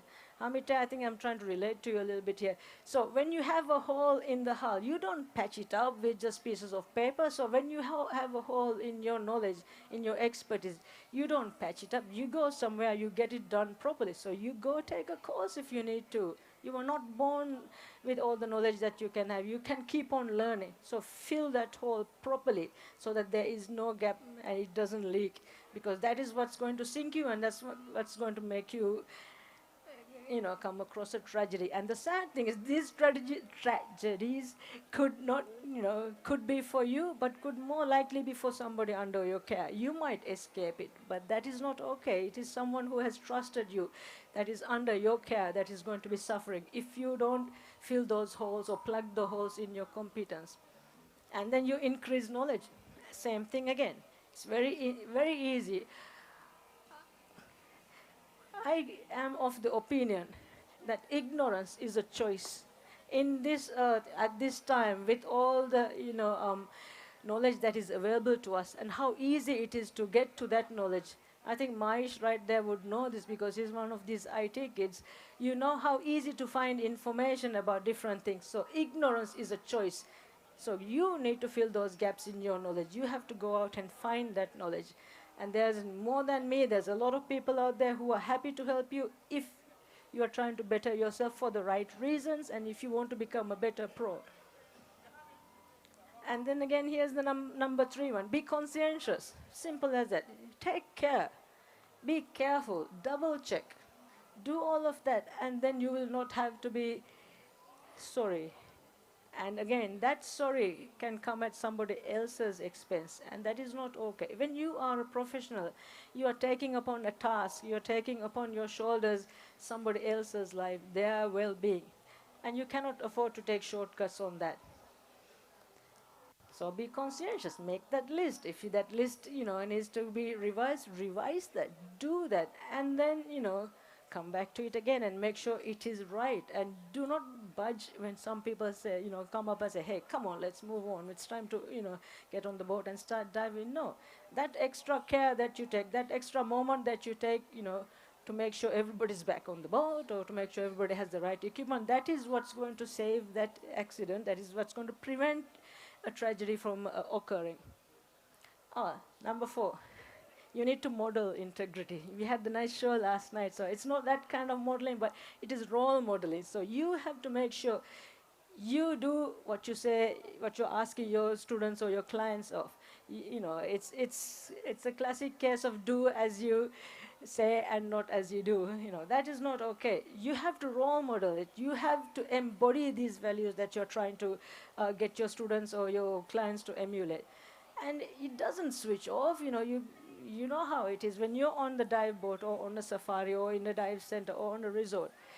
You always have somebody looking at you, somebody watching you, how you put the BCD on the tank, how much weights that you're taking, and all of that is going to be copied automatically. You have to assume that it's going to be like that. So you cannot say, hey, don't throw rubbish on the floor, and next you go to the other side and you do the same thing. So that is not okay. Role model that integrity so kids like that can see how it should be done. Yeah? So be conscientious about it and role model it, because you can do it. To become a good pro, to become a professional, you need to be doing these things. Can I have the next slide, please? You need to promote mutual respect. It is not okay to go up to somebody and demand that respect. You have to promote it in whatever classroom, whatever briefing, whatever situation you are in. You have to be able to say, no, that is not okay how you're treating that person. It might not be directed at you, but you can actually speak up, and you must speak up. And you have a lot of instances where there are, differences in how people treat others, how they treat each other. And it should not happen in your presence. You are a professional. You are working as a professional. So you need to make sure whatever else is going on around you also sticks to that. So it has to be professional enough. You have to have the guts to say to somebody, hey, dude, that's not all right. You cannot speak to that lady like that, or you cannot do that to this person who's working so hard. So do that, be that.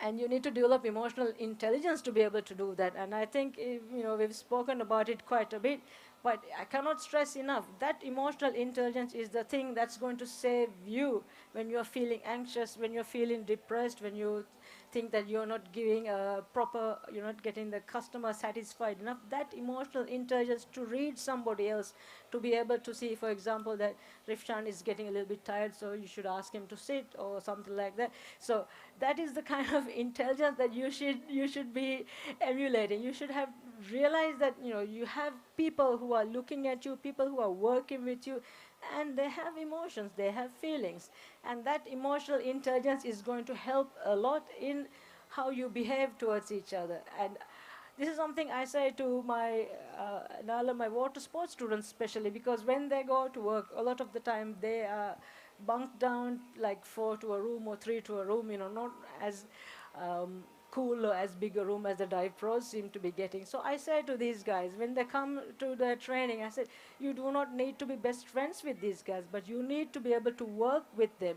You need to be able to show the right face, the right kind of respect to them so that you can work together.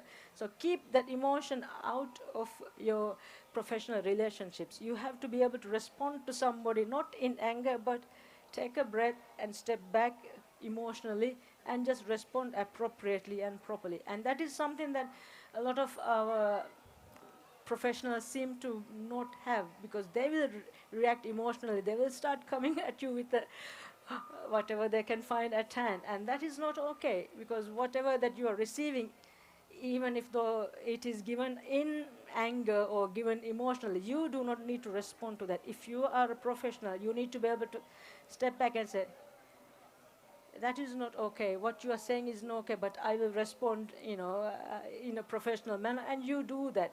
And maybe when you do that, that other person will also learn from it. And here we have, in addition to emotional intelligence, you have cultural intelligence also that you need to develop, especially when you're working with people from different different countries, or if you're working at an international location, you need to develop that cultural intelligence, that awareness, when it is appropriate to do whatever and when it is not appropriate to do this and that. And since we are coming up to Ramadan, I think this is a time that a lot of our expatriate workers need to be working on this cultural intelligence as well, to realize that what kind of period of time that is for us as Maldivians and us as Muslims. So we need to develop that emotional, that cultural intelligence.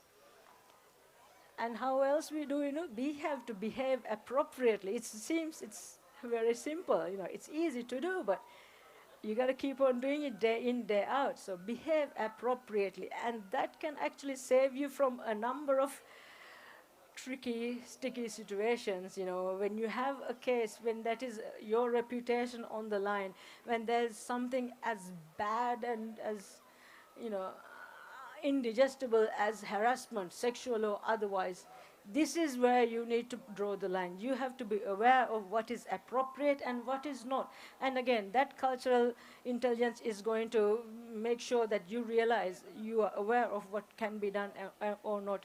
One of the things, please sit. One of the things that I say to my candidates, my students is, it is a cultural thing for Maldivians. I think the millennials and the younger generation do it a lot more. But we, as a people, we never used to hug each other. Am I right, Zuna? We didn't used to go to each other and just hug in Greek. It's not a Maldivian thing. And now we have, we watch all these movies and we have all these, foreign friends, and suddenly hugging is a thing. And you might have noticed, John Claude, or, somebody who's not local, you might notice that Maldivians generally don't know what to do with their hands when you're hugging, because we don't do it all the time. It's not something that we do seriously. Think about it next time you come and see, And that is something I teach in my instructor courses, actually, because these guys, our pros, they have to go and work in a team that will have people who are not local, who have international, instructors or dive masters, or candidates and clients. So those are the things that they need to learn when it is not appropriate to do whatever that we think we see in movies is good enough. And number 8, last, is develop self-confidence.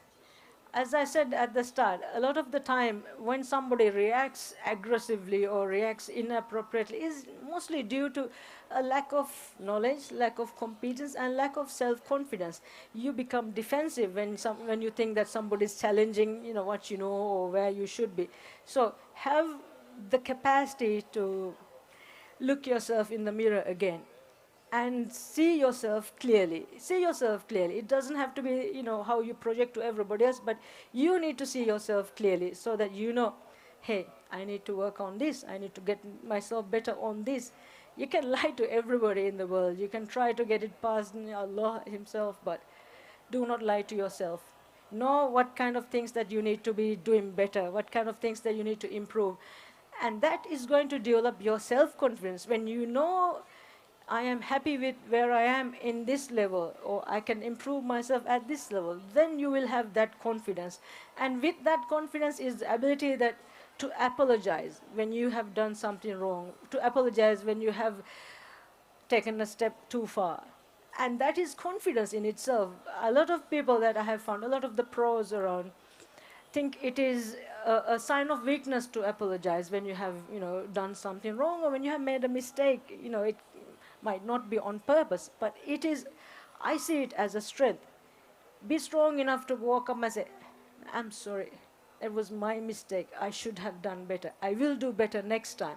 And that is a strength, that is a core strength that you have. And that's going to make you a better professional, because next time you're going to remember, you're going to be conscientious enough to remember that you did this wrong and to correct it in the future. So that is something that takes utmost confidence. And I think we should all develop that confidence to be able to apologize when you're wrong, apologize even when you're not, so that that other person, that emotional intelligence, that's going to say, okay, this person needs you to do that. And that is how you're going to become a better pro, to show these attributes. I think 8 is what we have. Do I have another slide? And we have the time tab as well. Anyway, so as I was saying at the start, professionalism is not the job that you do, it's how you do that job. And all of us here, we are professionals in what we do, and we can always do better. And I think it is important as trainers, instructors, owners of operations, to instill that professionalism into the pros that we are hiring, we are creating, we are developing. Did you have a question, Paul? I hope you don't have a question. So, so that brings me to the end of my time, brings me to the end of my talk. I am Anna. I am an ocean warrior. I am the new SSI area manager for the Maldives. I was born in Male, I live in Male, and I remain at your service. Thank you very much. Thank you, Anna, for sharing such wonderful tips.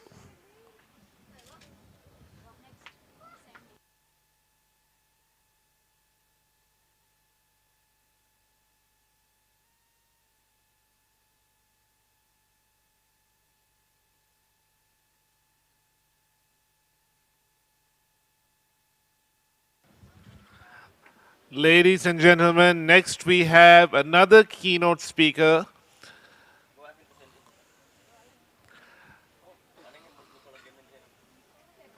Let me invite on stage veteran diver and marine industry expert Hussein Sandy Rashid on the stage, who's going to speak about scuba diving and aquatic science. Ladies and gentlemen, kindly give a huge round of applause to Hussein Sandy Rashid.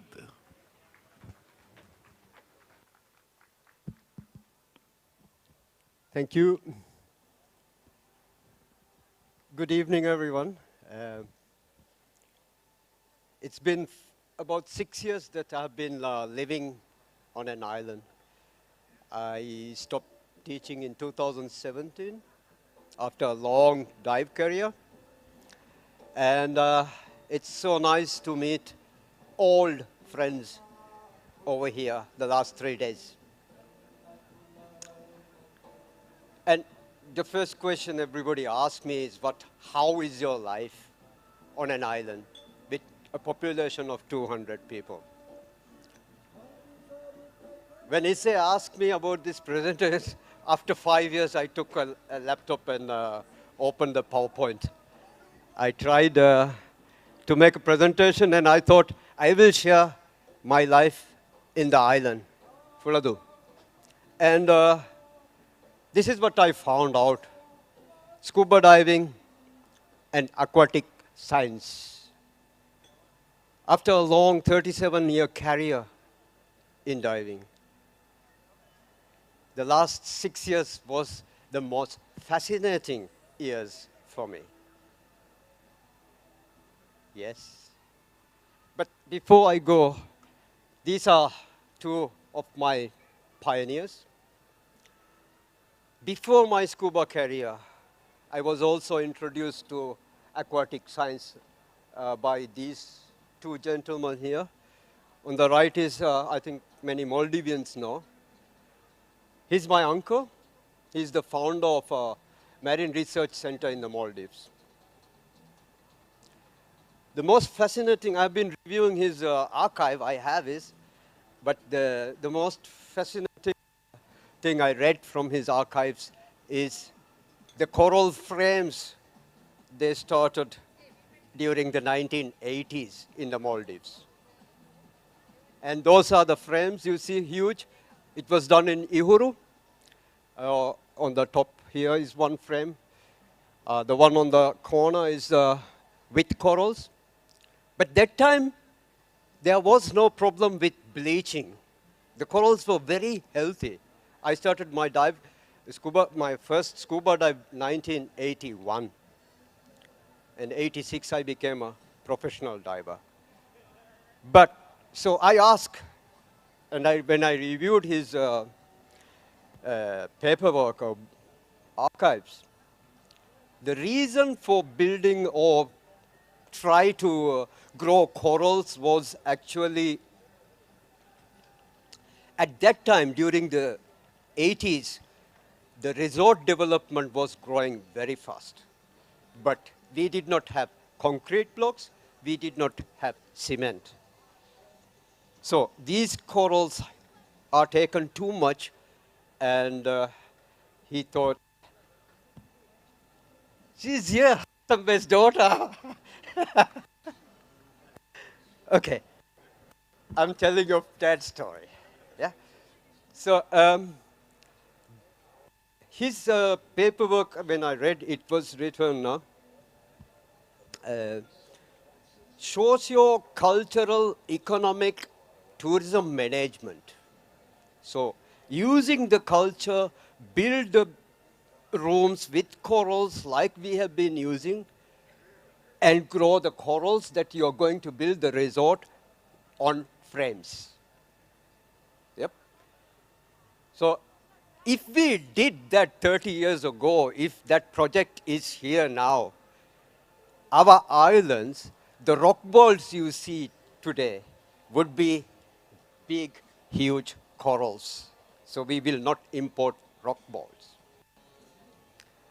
But the thing is, we are still using this methodology after 30 years to grow corals on frames, on the islands, on the reefs.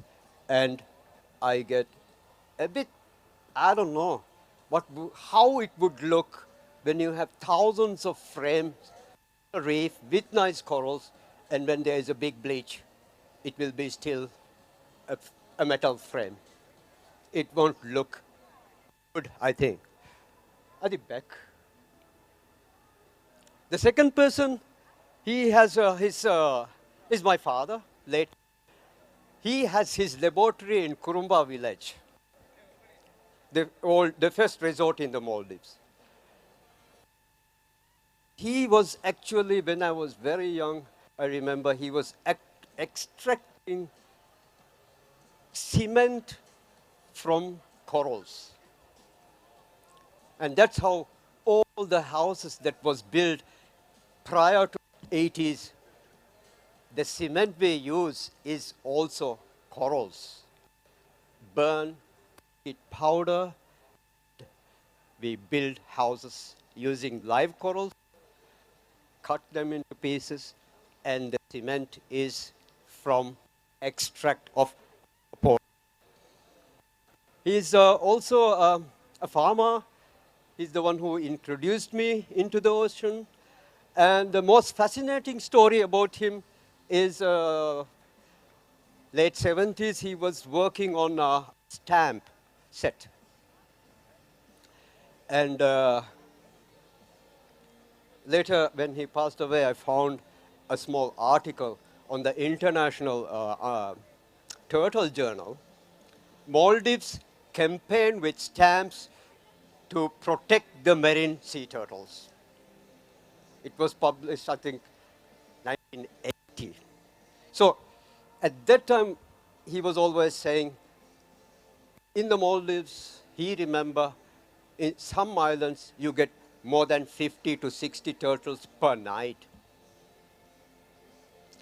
But the turtles decline very rapidly, and I particularly use this slide in the center here He's my next buddy, my diving buddy, Mustaq. That's him. And this picture was taken 86 in Memo. It was published in one of the calendars, I think. And during the 80s, we were taking photos for calendars and postcards. We could not find a turtle around Male at all, so we both, all the way with scuba, went down, and finally in Memo Atoll, we saw a turtle. So the turtle story is very, very successful because today you can still see turtles. Next. Go on. Before I became a certified diver, I was an underwater photographer. I earned my income from taking underwater pictures. So from 81 to 86, I was taking pictures. This particular picture is very special for me also because it was taken during 2009. And at that time, we could only see white-tip shark in most of the dive sites in the Maldives. But that was not like that when I was during the 80s. We had 60 to 70 sharks just near Male in the Lion's Head. So the shark was declined, but I'm sure those who are diving now, you will definitely see almost all different types of sharks in the Maldives. So it's also a very successful story. That's one of my favorite pictures, just I wanted to show you.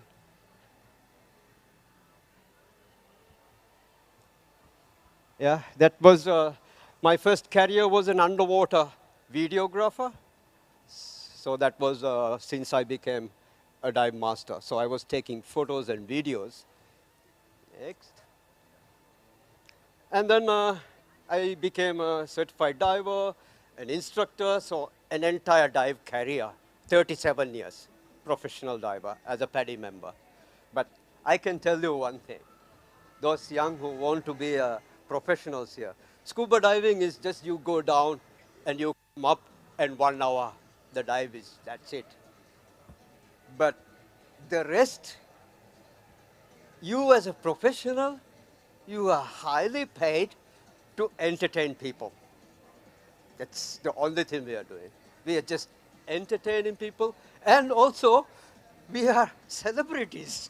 The dive instructor is like a celebrity. So it's a nice career, there is a nice job, but my point is there is also science in it. The extract of cement and coral, Nippon company wanted to import because it's one of the best pigments for their painting. So why not start growing all the corals on frames and produce the old style cement? It will be very organic. So it was fun always. Yeah, Hamite is gone. Ah, he's there.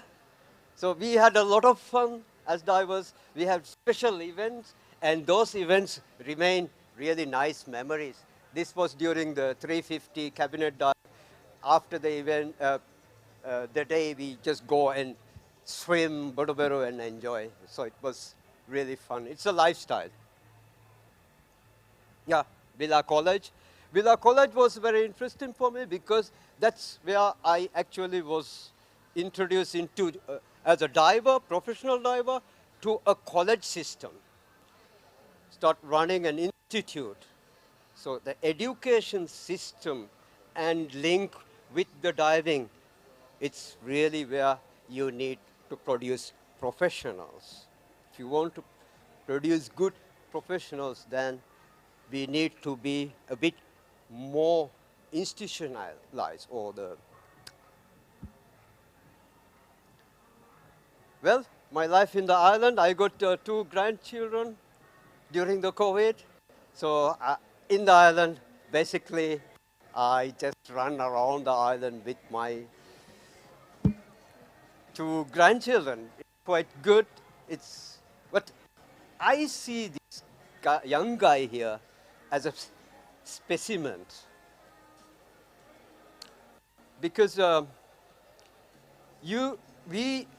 both senses, we have 4 senses, both arms and the feet below us. And if we don't let our kids step on different pebbles or whatever, your brains will not work to adapt to this world. And also your brain will not be able to adapt to this changed world. Climate, they say it is changing. So we need more scientists. Scuba diving is a small component, but you have so many other careers to become. But the ocean, you have physics, you have physiology, you have chemistry, you have science, you have engineering. Everything is there in the ocean. So you have to be a diver, but go into the ocean. Surprisingly, you know the number of students who come out of school who are taking part in an environmental, I don't know, whatever education is less than 5%. We need 98% of the school kids to learn from the ocean. I'm not saying diving is nice, dive instructor was nice, but we need more other scientists we need, local scientists we need. So that's Fuladu. This place is amazing corals. I don't know, I have never seen so beautiful corals anywhere else in the Maldives. You have to come visit us. It's called Horsberg Atoll. People say it's Ba Atoll. Administratively it's Ba, but there is a tiny atoll separate, geographically separate from Ba Atoll. And that's the island, my island is in.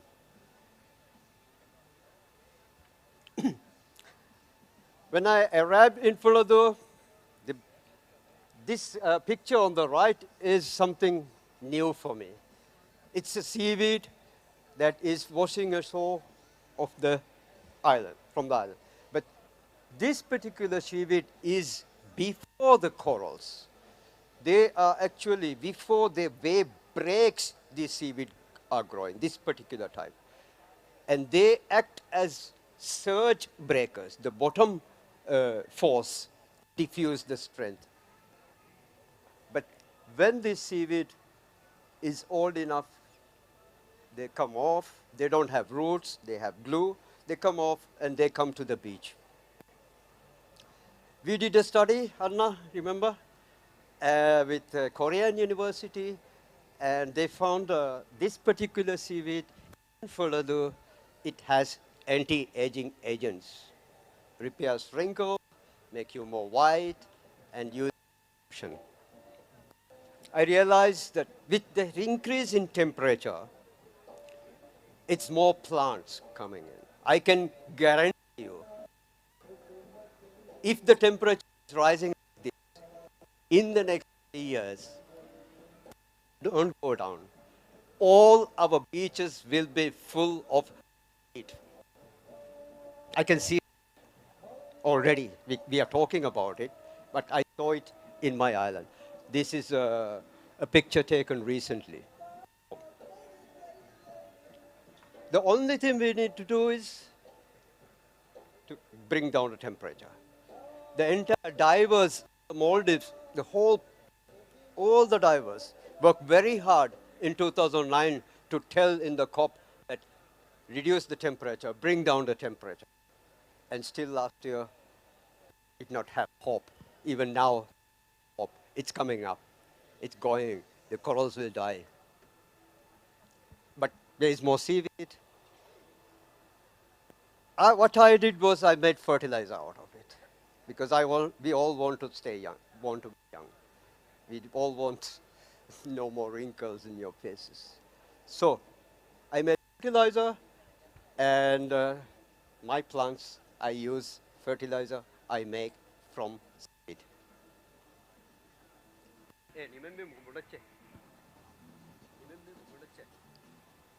Yeah, or my hashtag is ocean to stomach and my farm to my stomach and live a healthy lifestyle.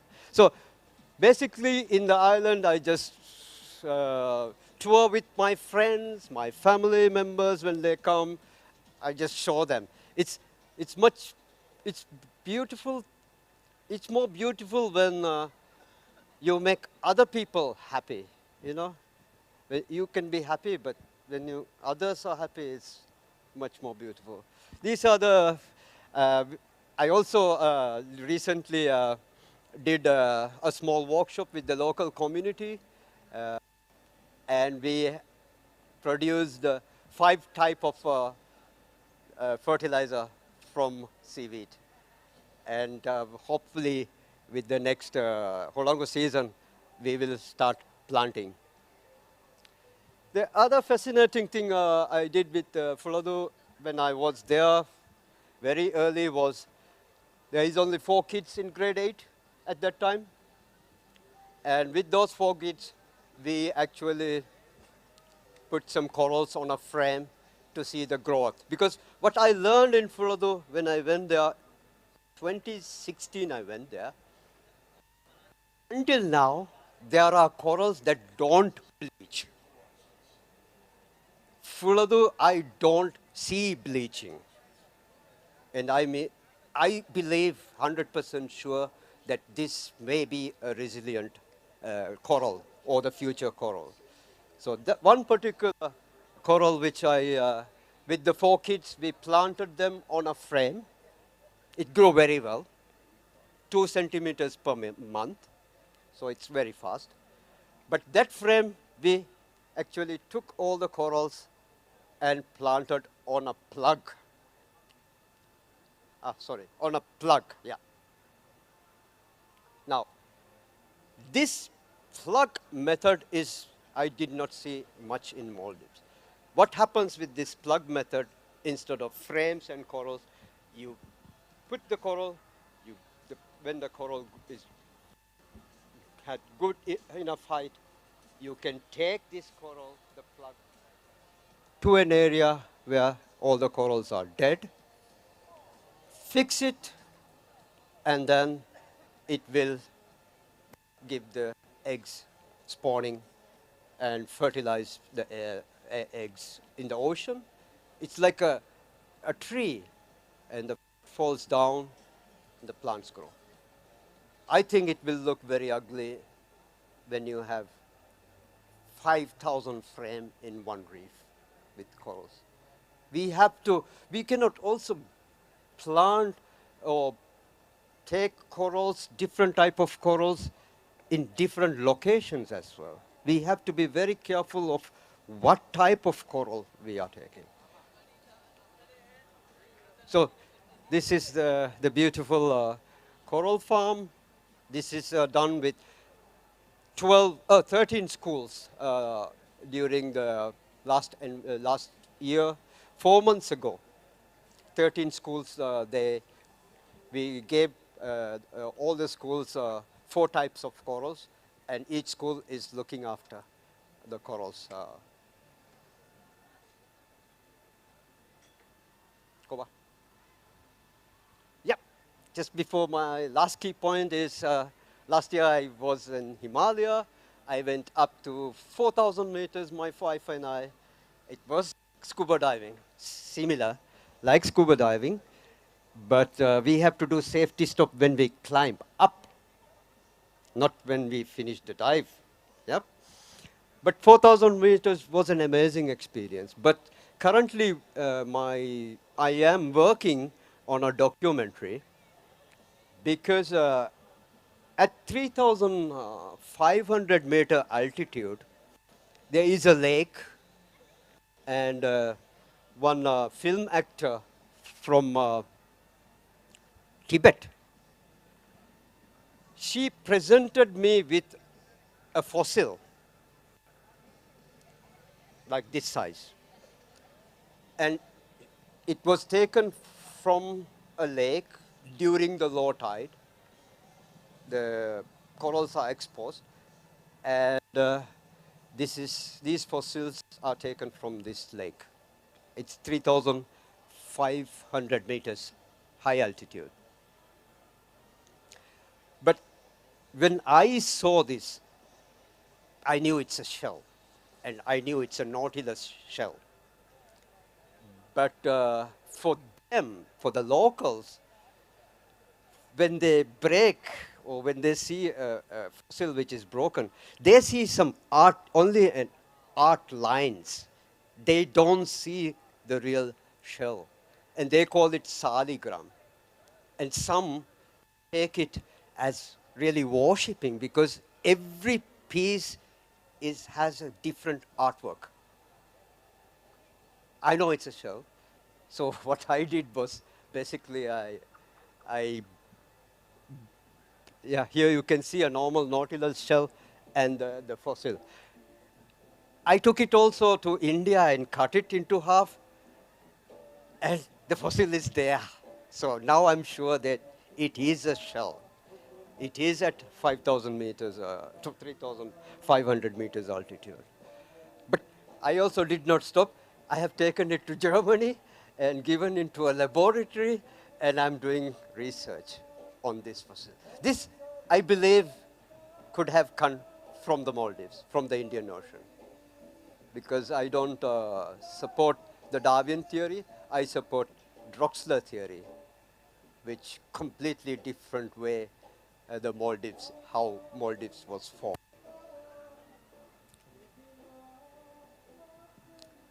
Yeah, before I conclude, I cannot tell you, or when listening to everybody in the last few days, everybody is talking about the reefs are dying, we have no much corals, we have to do a sustainable t-shirt, we have to wear, we have to do sustainable lotion, we have to, I don't know. Climate is changing, everybody, there's climate father, climate mother. I don't know. There's so many hashtags, but it's very scary when environment minister says that my 2 grandchildren will have to migrate because we are doing too much damage to the ocean. I mean, I lived a very happy life. It was fantastic life as a childhood. You can go and catch fish whenever you want. You can do everything. It's there. But when there is no hope, then I don't know. But that's why my grandkids use also reusable clothes, and also they use a reusable nappy. I'm not blaming anybody, but there are things which are serious. One thing is sharks is increasing. There are sharks. It's very beautiful. And it's like going into the jungle to see a lion when you see a shark. And that is a service or product we offer in the Maldives, shark product. But the thing is, in Maldives, we protect the sharks. In Maldives, we catch the fish pole, one fish at a time. But the whole Indian Ocean, people are not doing things how we are doing. 70% of the whole tuna from Indian Ocean is taken away by nets, by most Spanish vessels. Also, the same amount of sharks from Indian Ocean is imported into Spain and exported to other Asian countries. This is happening. We can protect the sharks, yes, but also there are things some other people must do. It's so, the most stupid and funniest law is the EU shark law for me. I want to tell you this, really. If the fin of the shark is attached to the carcass of the shark, then you can import and export shark in Spain or Europe law. I think it's stupid. And then the hashtag is stop shark finning. You can kill the shark, bring, we will cut it. So, I don't know, but this is something very serious, and I think people from Europe who are from Europe, I would like you to help change the EU law, stop shark trade, not shark finning. Sorry, I did not want to end in such a way, but thank you very much for listening. But we need more scientists. We need more people. We protect the sharks, but we don't have a statistics to decide whether shark is increased or decreased. So I cannot tell anyone that we have to stop or ask fishermen to start exporting. When we protect something, we need to collect data as well. Then only we can use that data. Thank you very much for listening. Thank you, Sandy. Your journey has truly been inspirational. Ladies and gentlemen, please hold on to your seats because we have one more presentation for you.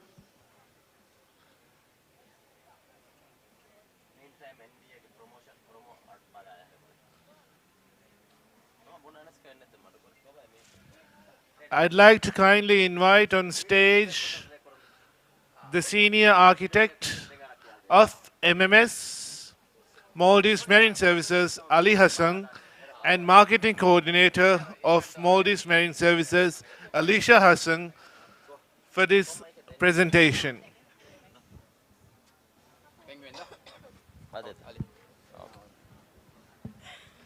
Ladies and gentlemen, kindly give a huge round of applause to Ms. Alicia Hassan and Mr. Ali Hassan.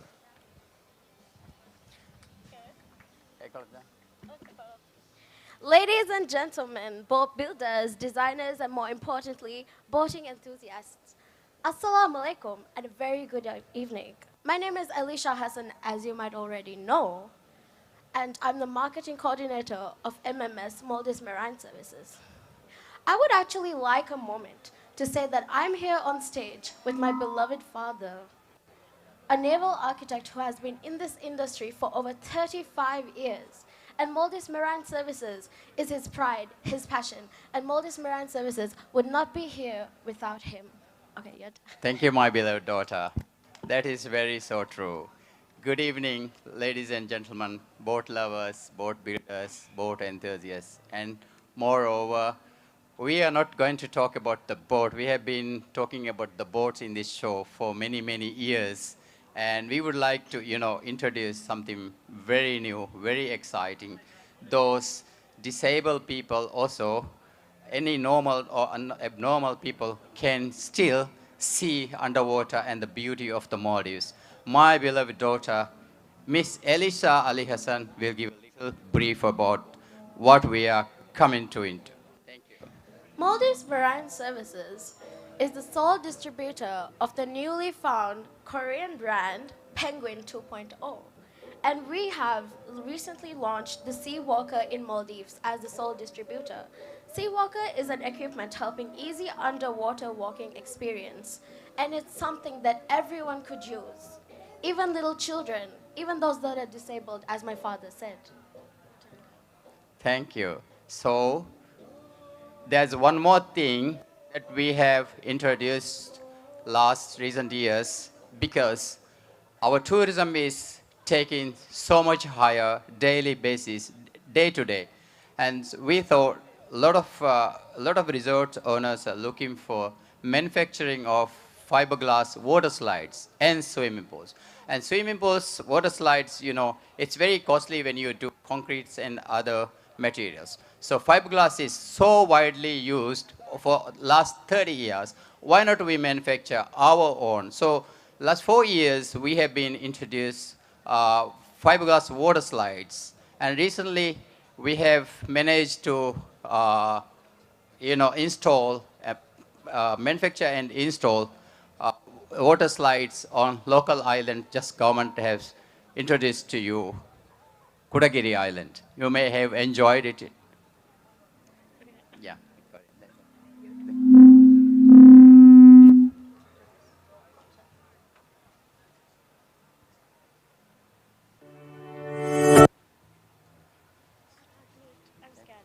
Okay, I can. Okay, start playing.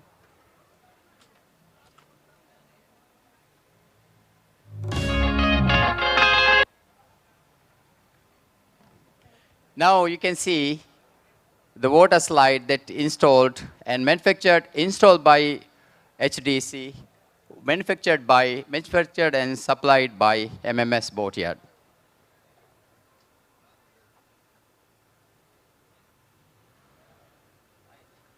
Huh? Is it? Okay, then skip. But I checked. The other file? It's not playing? Oh, so, but I checked in my system. But you also played, right? Oh, so sad. I'm so sorry. There's a technical issue with the file. I checked, and then before showing, we have also checked through, we checked through the technical issues, but just now, the digital expert said the file is a little bit corrupted. I'm so sorry. We can maybe launch online on our websites. Thank you so much. Very sorry. Apologies. What happened? Huh? Is it? Yeah. That's so bad. Yeah, sorry. But I didn't know anything. Ladies and gentlemen, we apologize for the inconvenience. We are trying to retrieve the file. As soon as we retrieve the file, we'll try and show it on the screen.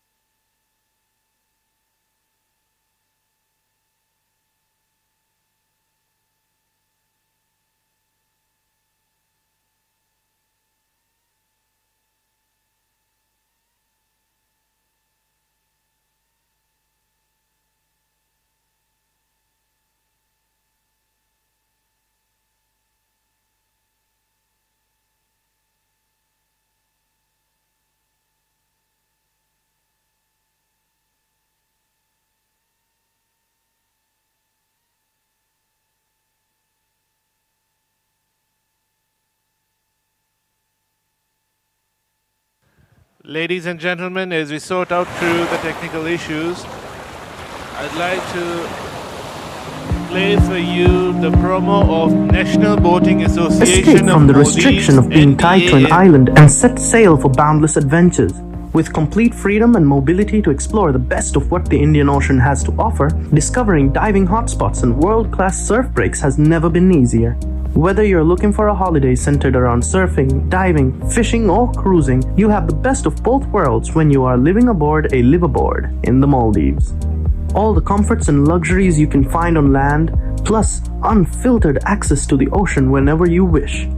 Ranging from 3 cabins to over 25 cabins, these boats cater to every budget, from super luxury to rustic simplicity. In a country made up of 99% water, a liveaboard is the ideal way to explore the sunny side of life. Embark on the journey of a lifetime on your very own floating resort, accompanied by only those who matter.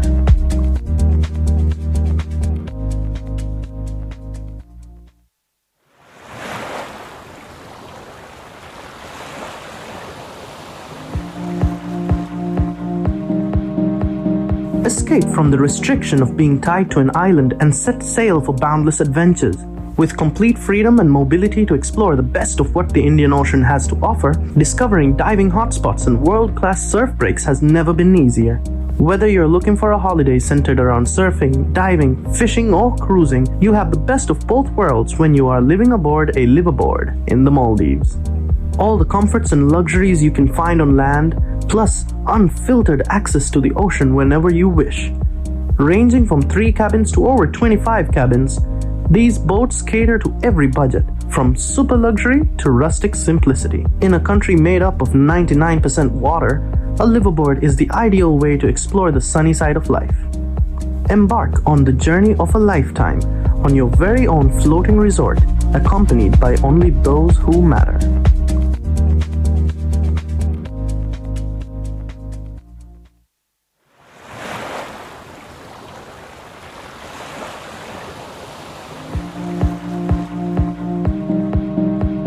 Escape from the restriction of being tied to an island and set sail for boundless adventures. With complete freedom and mobility to explore the best of what the Indian Ocean has to offer, discovering diving hotspots and world-class surf breaks has never been easier. Whether you're looking for a holiday centered around surfing, diving, fishing, or cruising, you have the best of both worlds when you are living aboard a liveaboard in the Maldives. All the comforts and luxuries you can find on land, plus unfiltered access to the ocean whenever you wish. Ranging from 3 cabins to over 25 cabins, these boats cater to every budget, from super luxury to rustic simplicity. In a country made up of 99% water, a liveaboard is the ideal way to explore the sunny side of life. Embark on the journey of a lifetime on your very own floating resort, accompanied by only those who matter.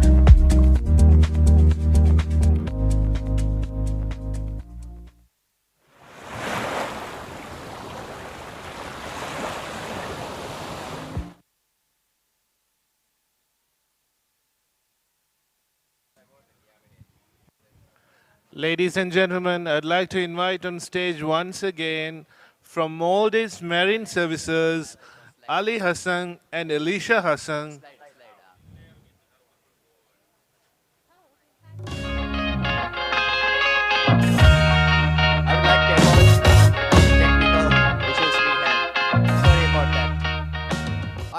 Well, I was talking about the water slide. This is a very important feature for the resorts. So I would like to also introduce these to yachts coming up. I have an idea, inbuilt yachts, because yachts are very high and very big these days. It is coming like 15 meters up. As we are designers and naval artists, we can find out sideways, we can hit it inside the yacht. And it will open a window, sort of thing inside the hull. And then put up like a window sort of thing with a jack, and you can still use. You won't see, nobody will see. You can like a concealed water slide. In my next design, I will discuss with the investor that we can. All we see now, big yachts, they have like inflatable water slides. But this doesn't make much width of the. It's a very narrow, and we can make a water feature concealed inside one of the hull. We can use the staircase one side and the water slide to the other side. Well, that'll be a great invention for the next yachts to come. Thank you very much. I hope you will enjoy watching the actual water slides in Kodagiri Island, which is a very interesting feature and very, very interesting and very enjoyable ride you can get with the children and family. Thank you very much.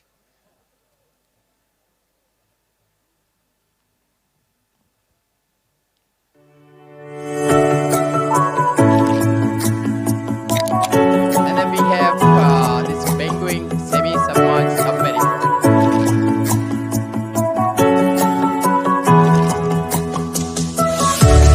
Like in my introduction, enjoy your beautiful view. You can see the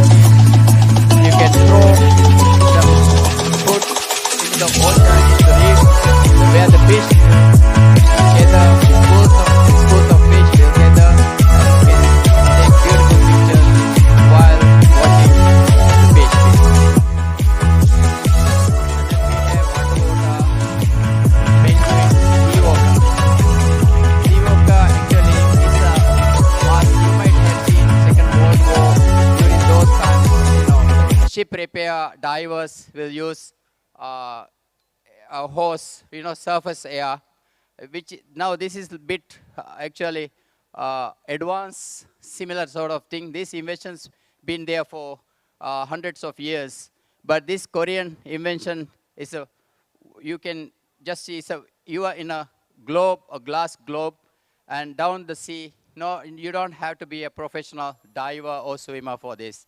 You can still easily breathe. Those who have difficulty for wearing masks and other, apparatus, you can just wear this. Water won't be there. So this will be available for rent if you contact us. And we can, business terms, we can discuss. If you'd like to order, you can also order with us. Thank you very much. Anything else? Okay. Thank you very much. Thank you for giving attention. Thank you, Mr. Ali Hassan, for the wonderful presentation.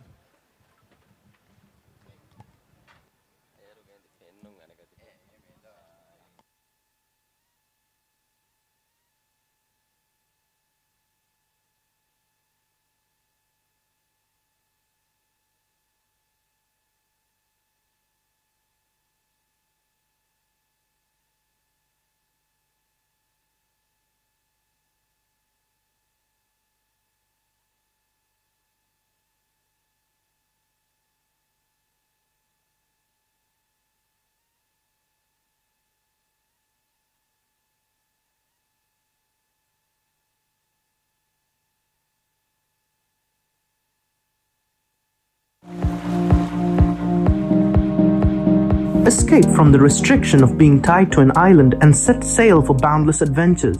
With complete freedom and mobility to explore the best of what the Indian Ocean has to offer, discovering diving hotspots and world-class surf breaks has never been easier. Whether you're looking for a holiday centered around surfing, diving, fishing, or cruising, you have the best of both worlds when you are living aboard a liveaboard in the Maldives. All the comforts and luxuries you can find on land, plus unfiltered access to the ocean whenever you wish. Ranging from 3 cabins to over 25 cabins, these boats cater to every budget, from super luxury to rustic simplicity. In a country made up of 99% water, a liveaboard is the ideal way to explore the sunny side of life. Embark on the journey of a lifetime on your very own floating resort, accompanied by only those who matter.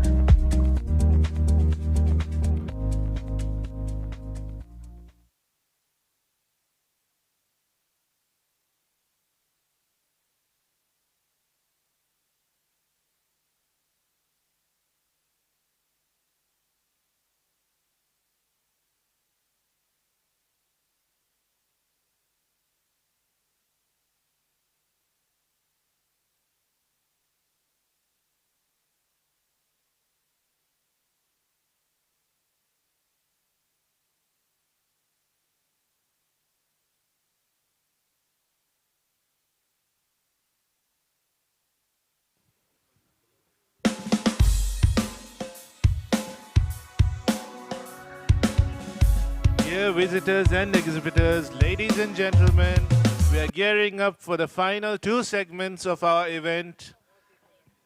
Visit and win Lucky Draw and Maldives Marine Expo 2023 Awards.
all the exhibitors that are giving a visit and win lucky draw prize, kindly bring the prizes to backstage as we are readying it up for the visit and win lucky draw.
lucky draw ga hadiya devwa huriha exhibitor room.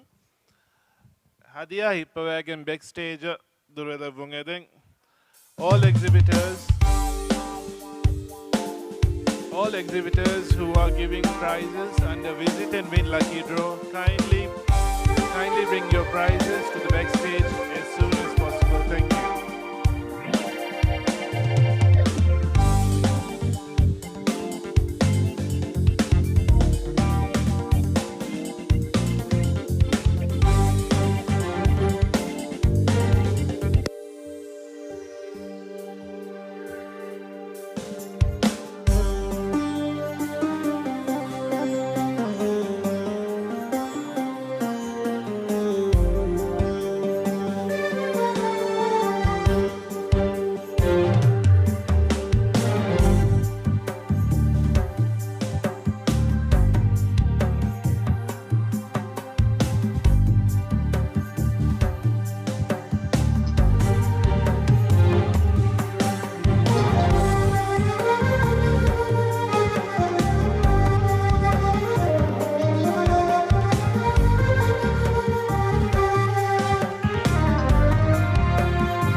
hair removal of choice, dental cleaning, and EMT course free tuition fee.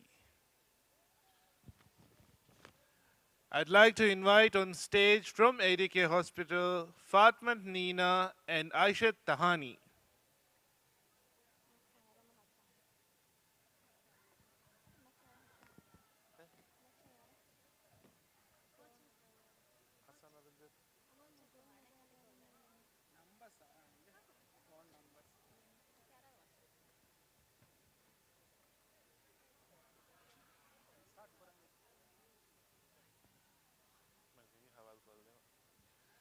And the lucky winners are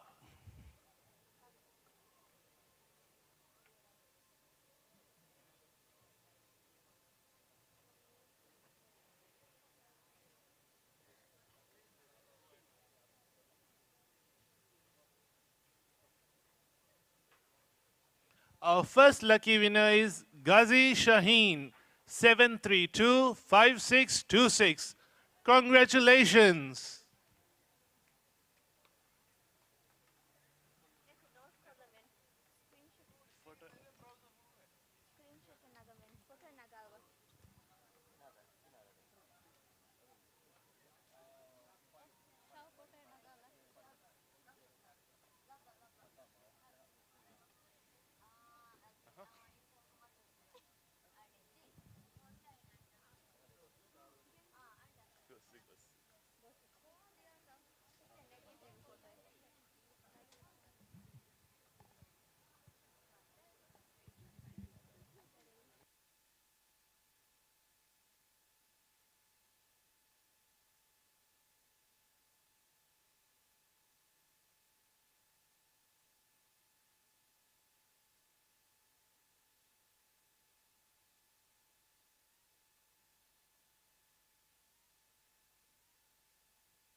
And the second winner is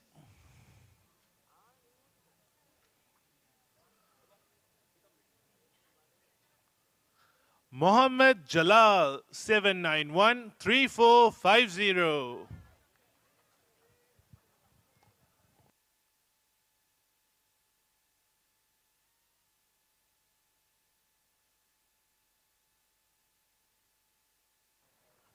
Congratulations, Jalal.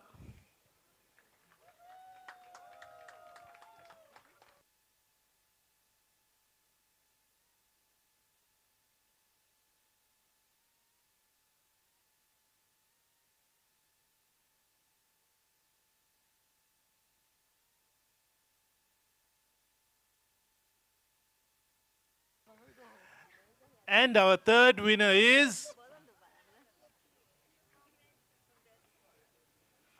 Ahmad Nazif 7791108.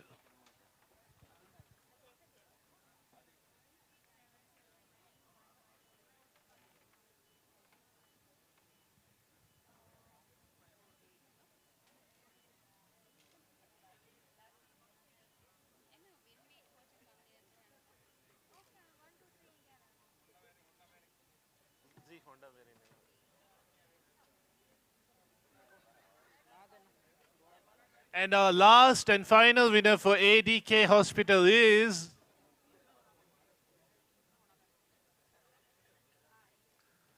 Andre Kozakotnau 7825367. Congratulations.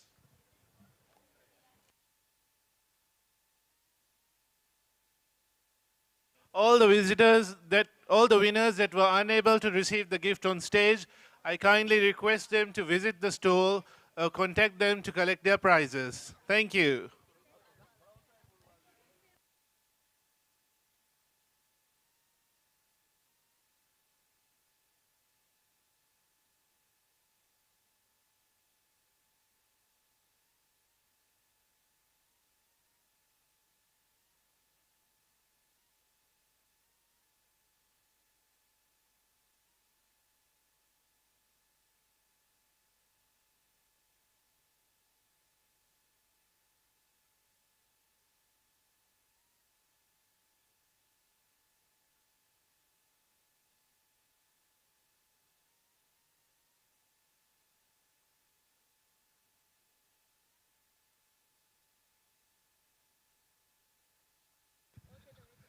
Next, I'd like to invite on stage from Allied Insurance, Manager Sales, Ms. Amila Latif, to hand over a prize Marine Hull voucher of MVR 3000.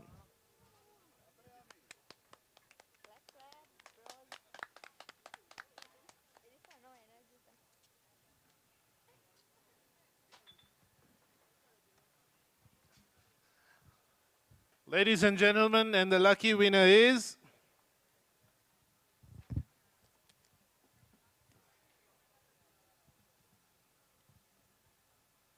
Ibrahim Salim 7820450.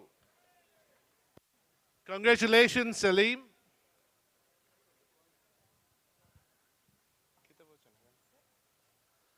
Ladies and gentlemen, we'll be taking total of 4 winners for this voucher. And the second winner is Aishat Faiz 9592353.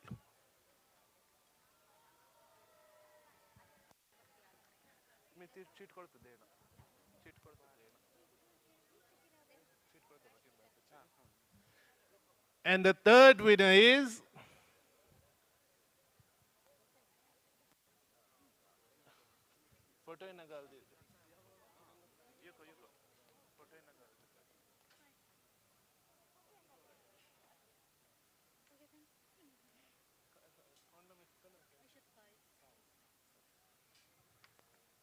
here is our second winner, Miss Aishat Faiz. Congratulations.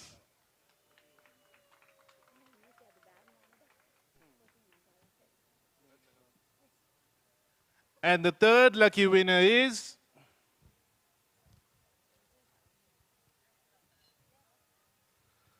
Ali Muhammad 792-8891.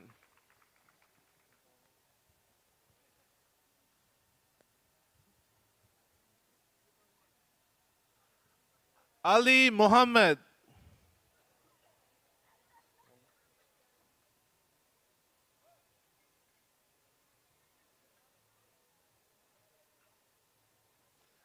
And the last winner for the Allied gift voucher, Marine Hull voucher of MVR 3000 discount is Hifzul Rahman 779-7926.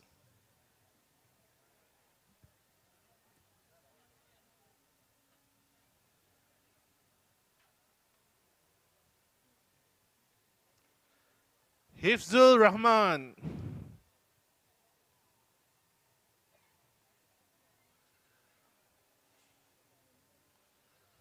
Thank you, Allied Insurance.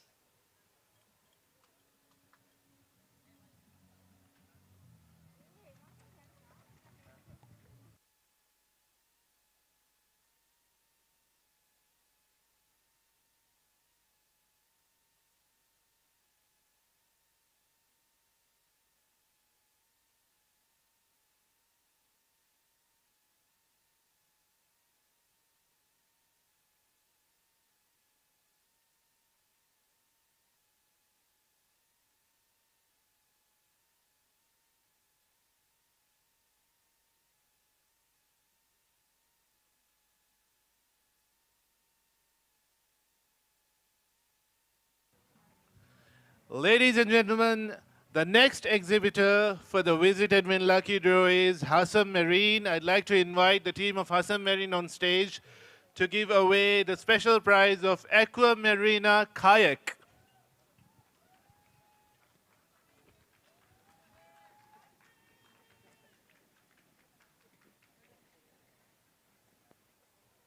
And the lucky winner is Fatmat Sazira 9242920.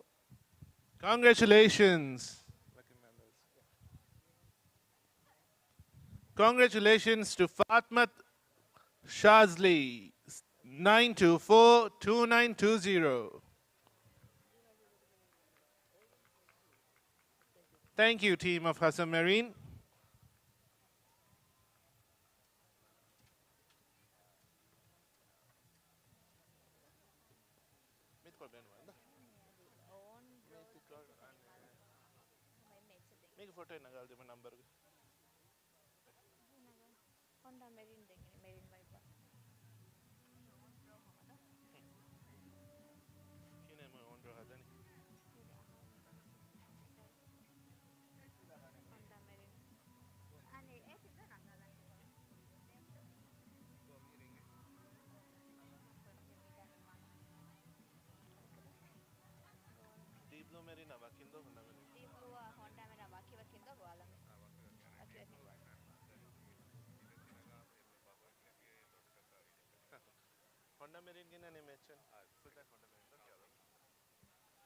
Next, I'd like to invite on stage from Honda Marine, Senior Engineer Mohammed Atif.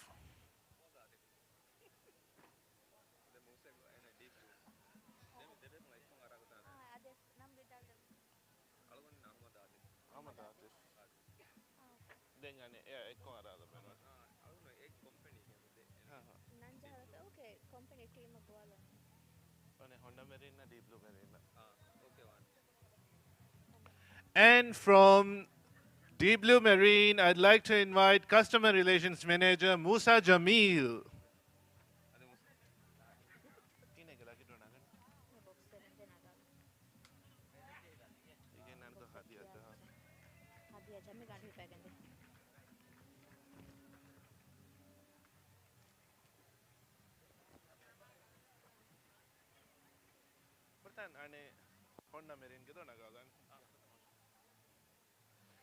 Ladies and gentlemen, the lucky winner getting the prize from Honda Marine is getting a GoTech steering system.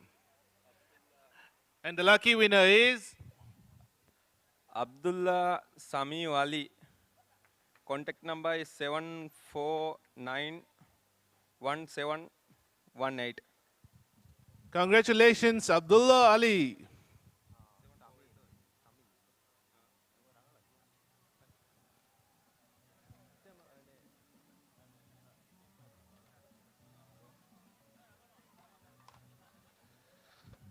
Next is for Deep Blue Marine. For the first day, for the first winner, it's getting a fishing rod. And the winner is Hussein Riaz, 9990291. Congratulations, Susan Riaz. And the second winner from Honda Marine, from Deep Blue Marine, winning a fishing rod is This is Ali, 7772918. Congratulations, Ali. And the third winner from Deep Blue Marine, receiving a fishing rod, is Hadija Sahim, 7790899. Congratulations, Hadija Shaheen.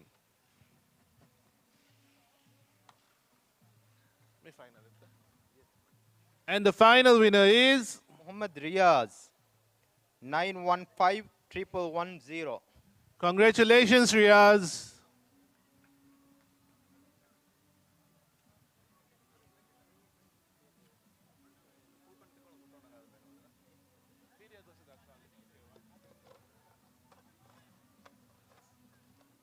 Congratulations to the winners and thank you to the team of Deep Blue and Honda Marine.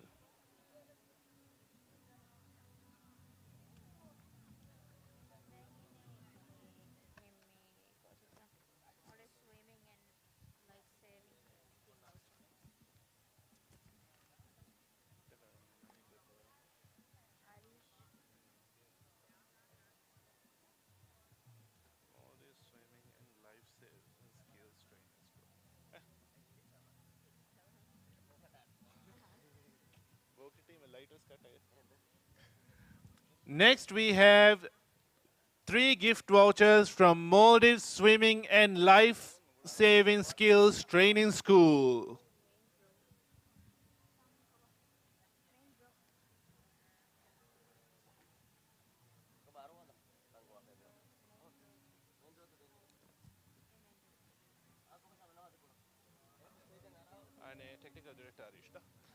And to give away the prize, I'd like to invite on stage the technical director, Mr. Arish.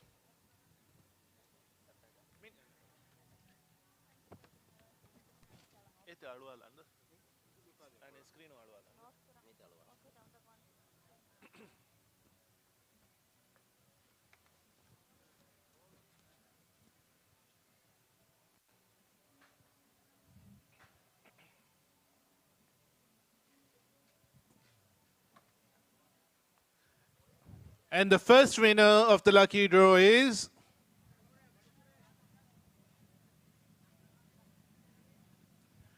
nine four three 8823. 943 8823.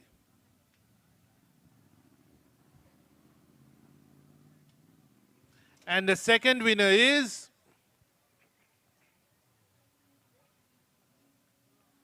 7795268. 7795268. And the third and final winner is 7776433. 7776433.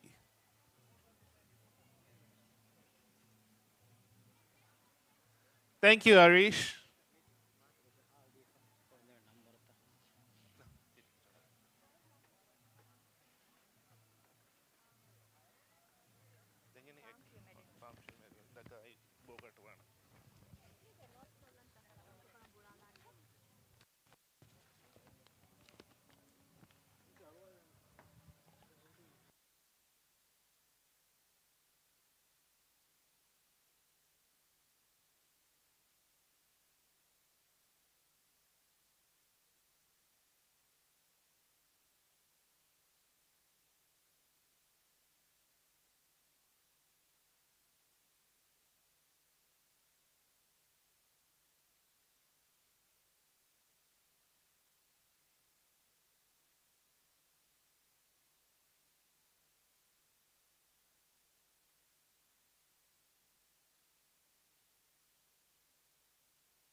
Next, we have the gift from Ila and next we have the visit and win lucky draw of Ila Maldives. And the winners are getting 2 nights at Biadu Island Resort and an iftar for 2 person at Margiri Hotel. I'd like to invite the team of Ila Maldives on stage, please.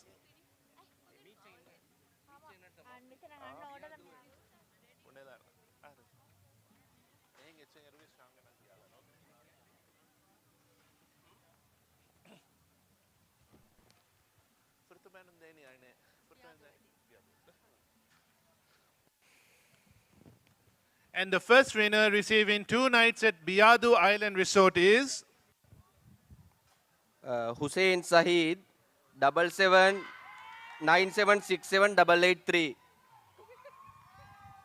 Congratulations.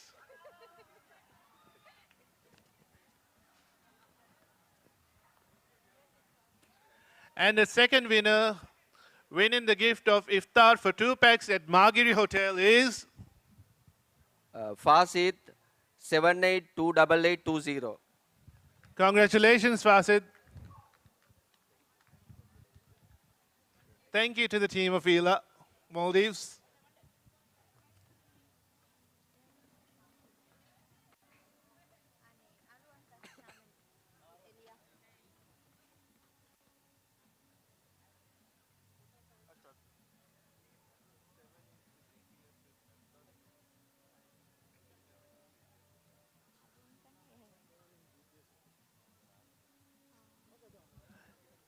Ladies and gentlemen, next we have Palm Tree Marine, and I'd like to invite on stage Marketing Manager Ashfaq Ahmed to give away the lucky prize of 7-inch GPS with map.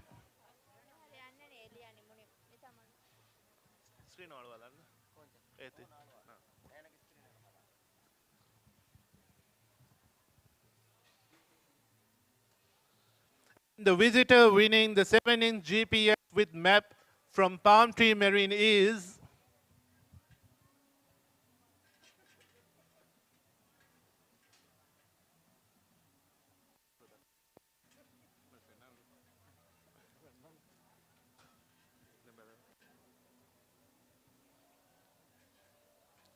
Niaz Nizar, 9934361. and the winner is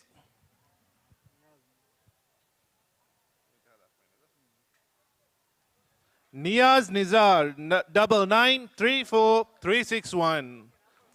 Congratulations, Niaz.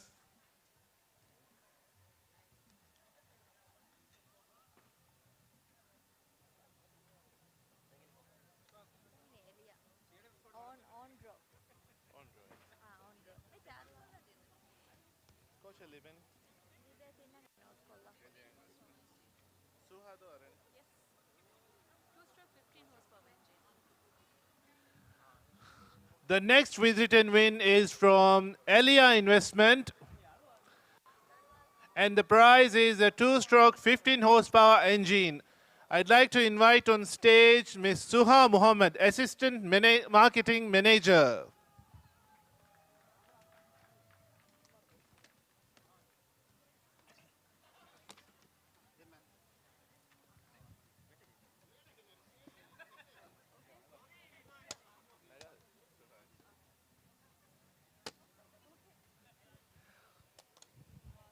And the lucky winner is Nazil, ID card number A079104. Congratulations. Mobile number 7911688. Congratulations, Nazil. And thank you to the team of Elia Investments.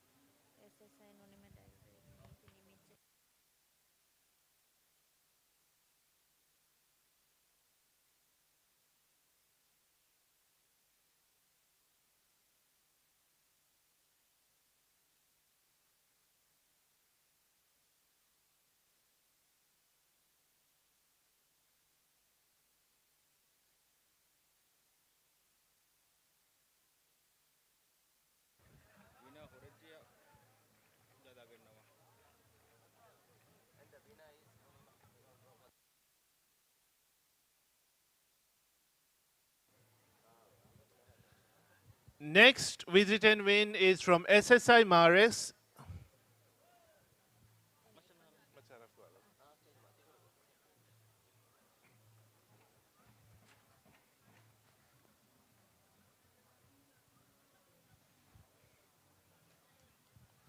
And the next visit and win lucky draw is from SSI Mares, and the winner is getting a Dive Walk brand waterproof phone case. And the winner is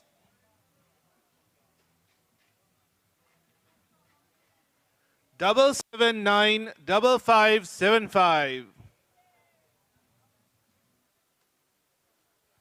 7795575.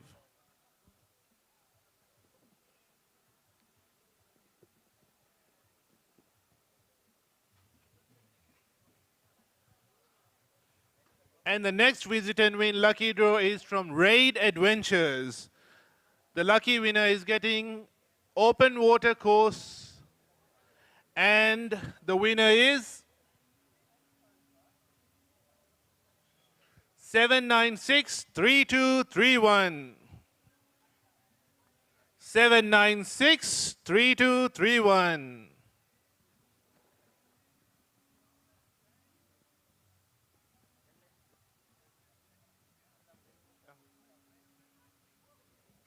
Next is from Mudubura, and the winner is getting Discover Scuba Diving.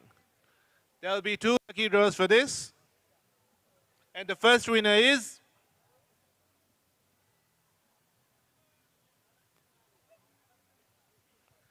9987195. 9987195. And the second draw for Mudubura is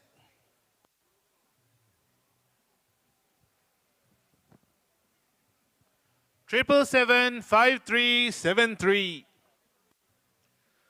7775373. Congratulations.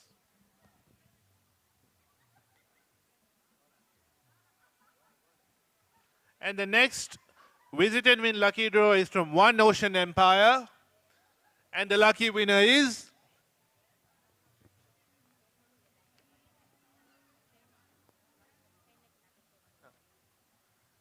7502454. Congratulations. We actually have 10 lucky winners for One Ocean Empire. So this is the first lucky winner, 7502454. And the second lucky draw winner is 9120079. 9120079. Congratulations. The third winner is 7280213. 7280213. Congratulations. The fourth winner is 7978185. 7978185. Congratulations. The fifth winner is 7770470. Congratulations, 7770470. And the sixth lucky winner is 9801540. 9801540. Congratulations. And the lucky seventh winner is 7722352. 7722352. Congratulations. The eighth winner is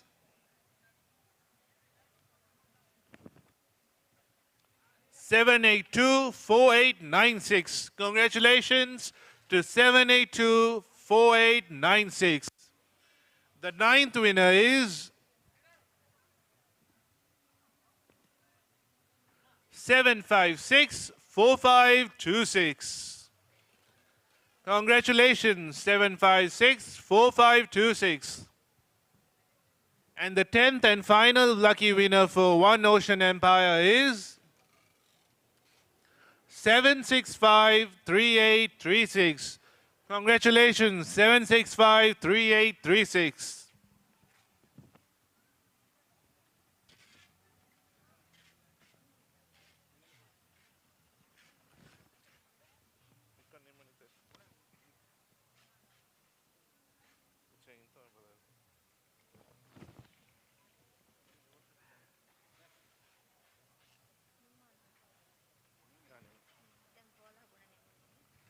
Ladies and gentlemen, that concludes the Visit and Win Lucky Draw. Congratulations to all the winners of the Visit and Win Lucky Draw of Maldives Marine Expo 2023. Ladies and gentlemen, next we have our final segment of the event, the Maldives Marine Expo Awards.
Ladies and gentlemen, I'm happy to commence the last segment of Maldives Marine Expo 2023, Maldives Marine Expo 2023 awards.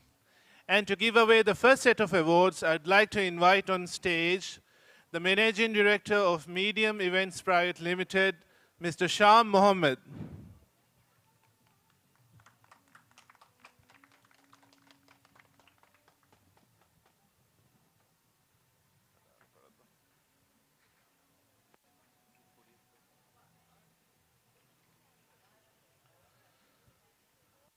The main sponsor, MTCC.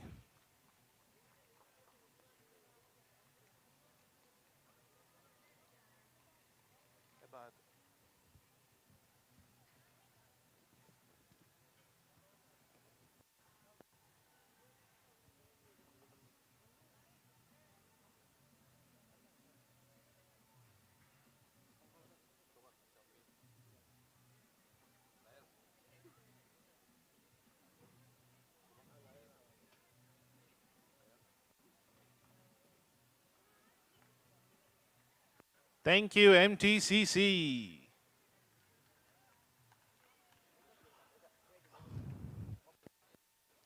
A co-sponsor, Gulfcraft.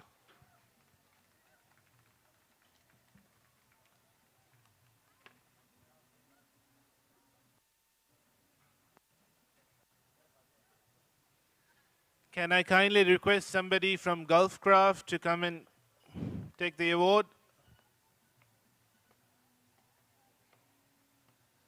We will be handing over the award to Gulfcraft later. Most preferred innovative product goes to Jet Ski Fire Nozzle by Ocean Group.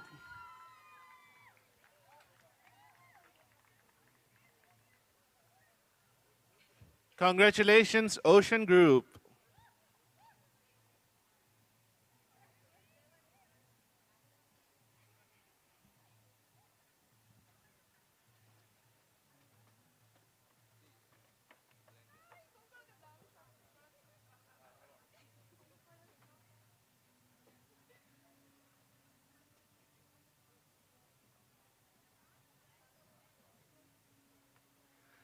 Congratulations, Ocean Group, for the most preferred innovative product.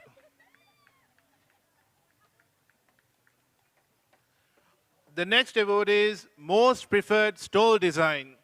And the winner is Elia Investments.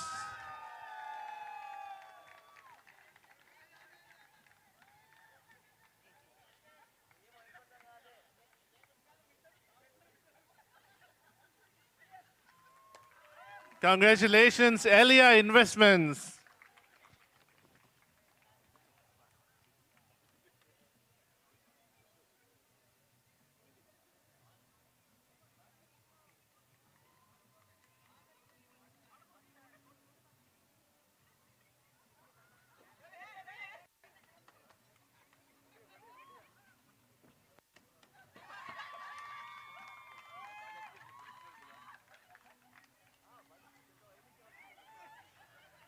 Congratulations, Elia Investments, for winning the most preferred stall design.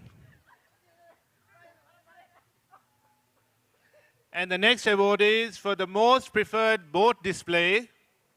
And the winner is Hassan Marine Engineering Solutions.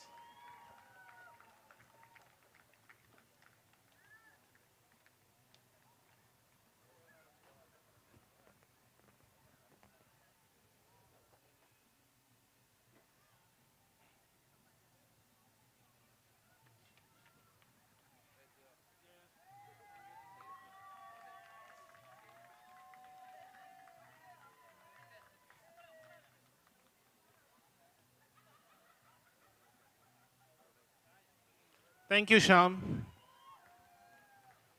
Next, I'd like to invite the President of National Boating Association of Maldives, Mr. Ismail Hamid, to give away the rest of the awards. Mr. Ismail Hamid.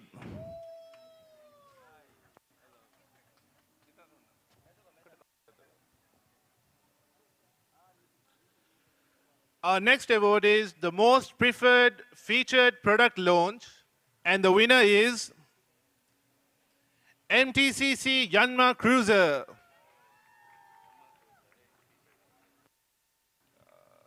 Most preferred featured product launch. Congratulations, MTCC.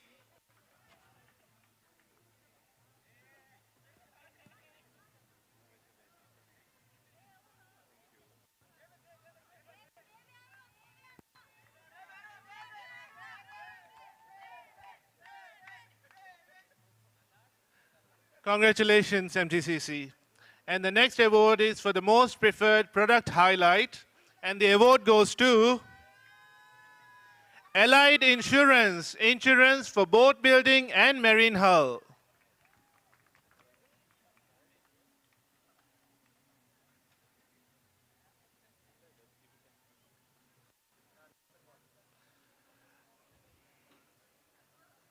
We'll be handing over the Allied Award later.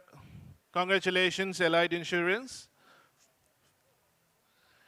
And the next award is for the most preferred eco-friendly stall.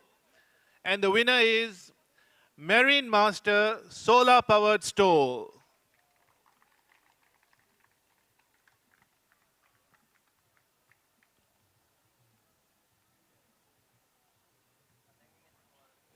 Our next award is for the most preferred customer services at event, and the winner is the Hoax Private Limited.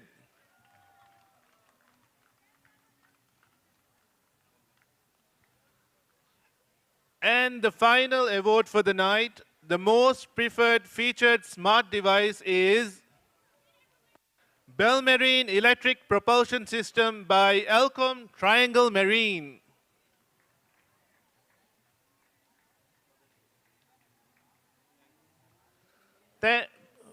Congratulations to all. Thank you, Mr. Ismail Hamid. Congratulations to all the winners. Thank you, ladies and gentlemen, for making the Marine Expo 2023 a success. Thank you and good night.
සොලරල් ඉන්ශූරන්සුම් general ඉන්ශූරන්ස්ගේ හිදුමයි ලිබි වඩා ගන්නවාන් මේගෙ තෙරේගා aviation ඉන්ශූරන්ස්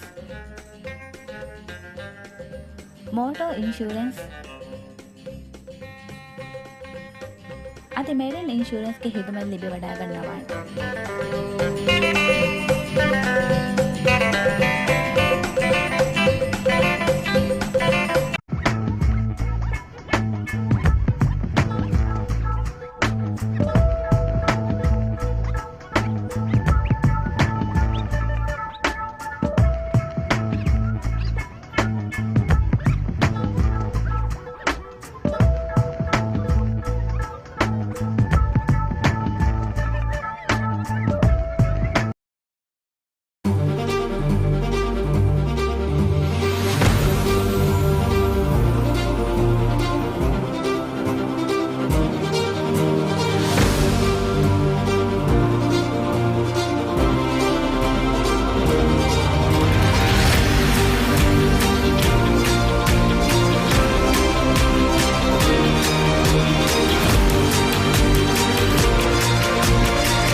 started Clean to Clean products purely out of frustration. I needed a product that could work for the retail and for the trade, and based on we clean over 50 boats a week, we needed something that would actually work and get the best finished results that the customer would be happy with. So take the boat wash for instance, it's environmentally friendly, it's biodegradable, it's even got plant extracts in it. It's a low pH, so therefore it won't strip polishes and waxes, and it's just an all-round great boat wash that we use daily. As I said before, you know, we clean a lot of boats and we needed something that can clean the superstructures and the hulls and get the best result.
The Hawks Private Limited is one of the leading importers and distributors of high-quality petroleum products in Maldives. The company is also the leading domestic and international bunker supplier in Maldives, supplying fuel to super yachts, navy ships, resorts, ferries, and cruise ships. The Hawks fleet consists of 19 vessels, 13 delivery barges, and 6 tankers. 4 of the tankers are foreign-going vessels. They are Hawks Pride, with a cargo capacity of 3,500 cubic meters. Hawks Prestige, with a cargo capacity of 4,500 cubic meters. Hawks Javairu, with a cargo capacity of 5,500 cubic meters. And Hawks Glory, with a cargo capacity of 10,500 cubic meters. Combined, the Hawks fleet has a cargo capacity of over 27,000 cubic meters. From humble beginnings in 2007, with the introduction of fuel supply and bunkering services, the Hawks quickly branched out to various other successful businesses.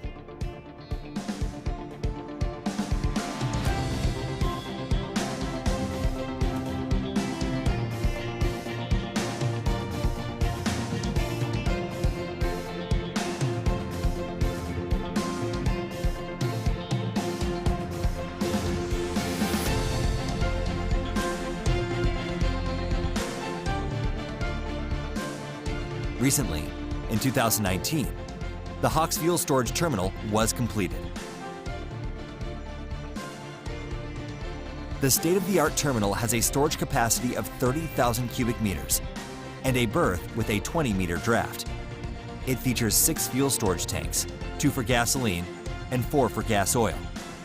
The terminal has a cargo loading and discharging rate of 30,000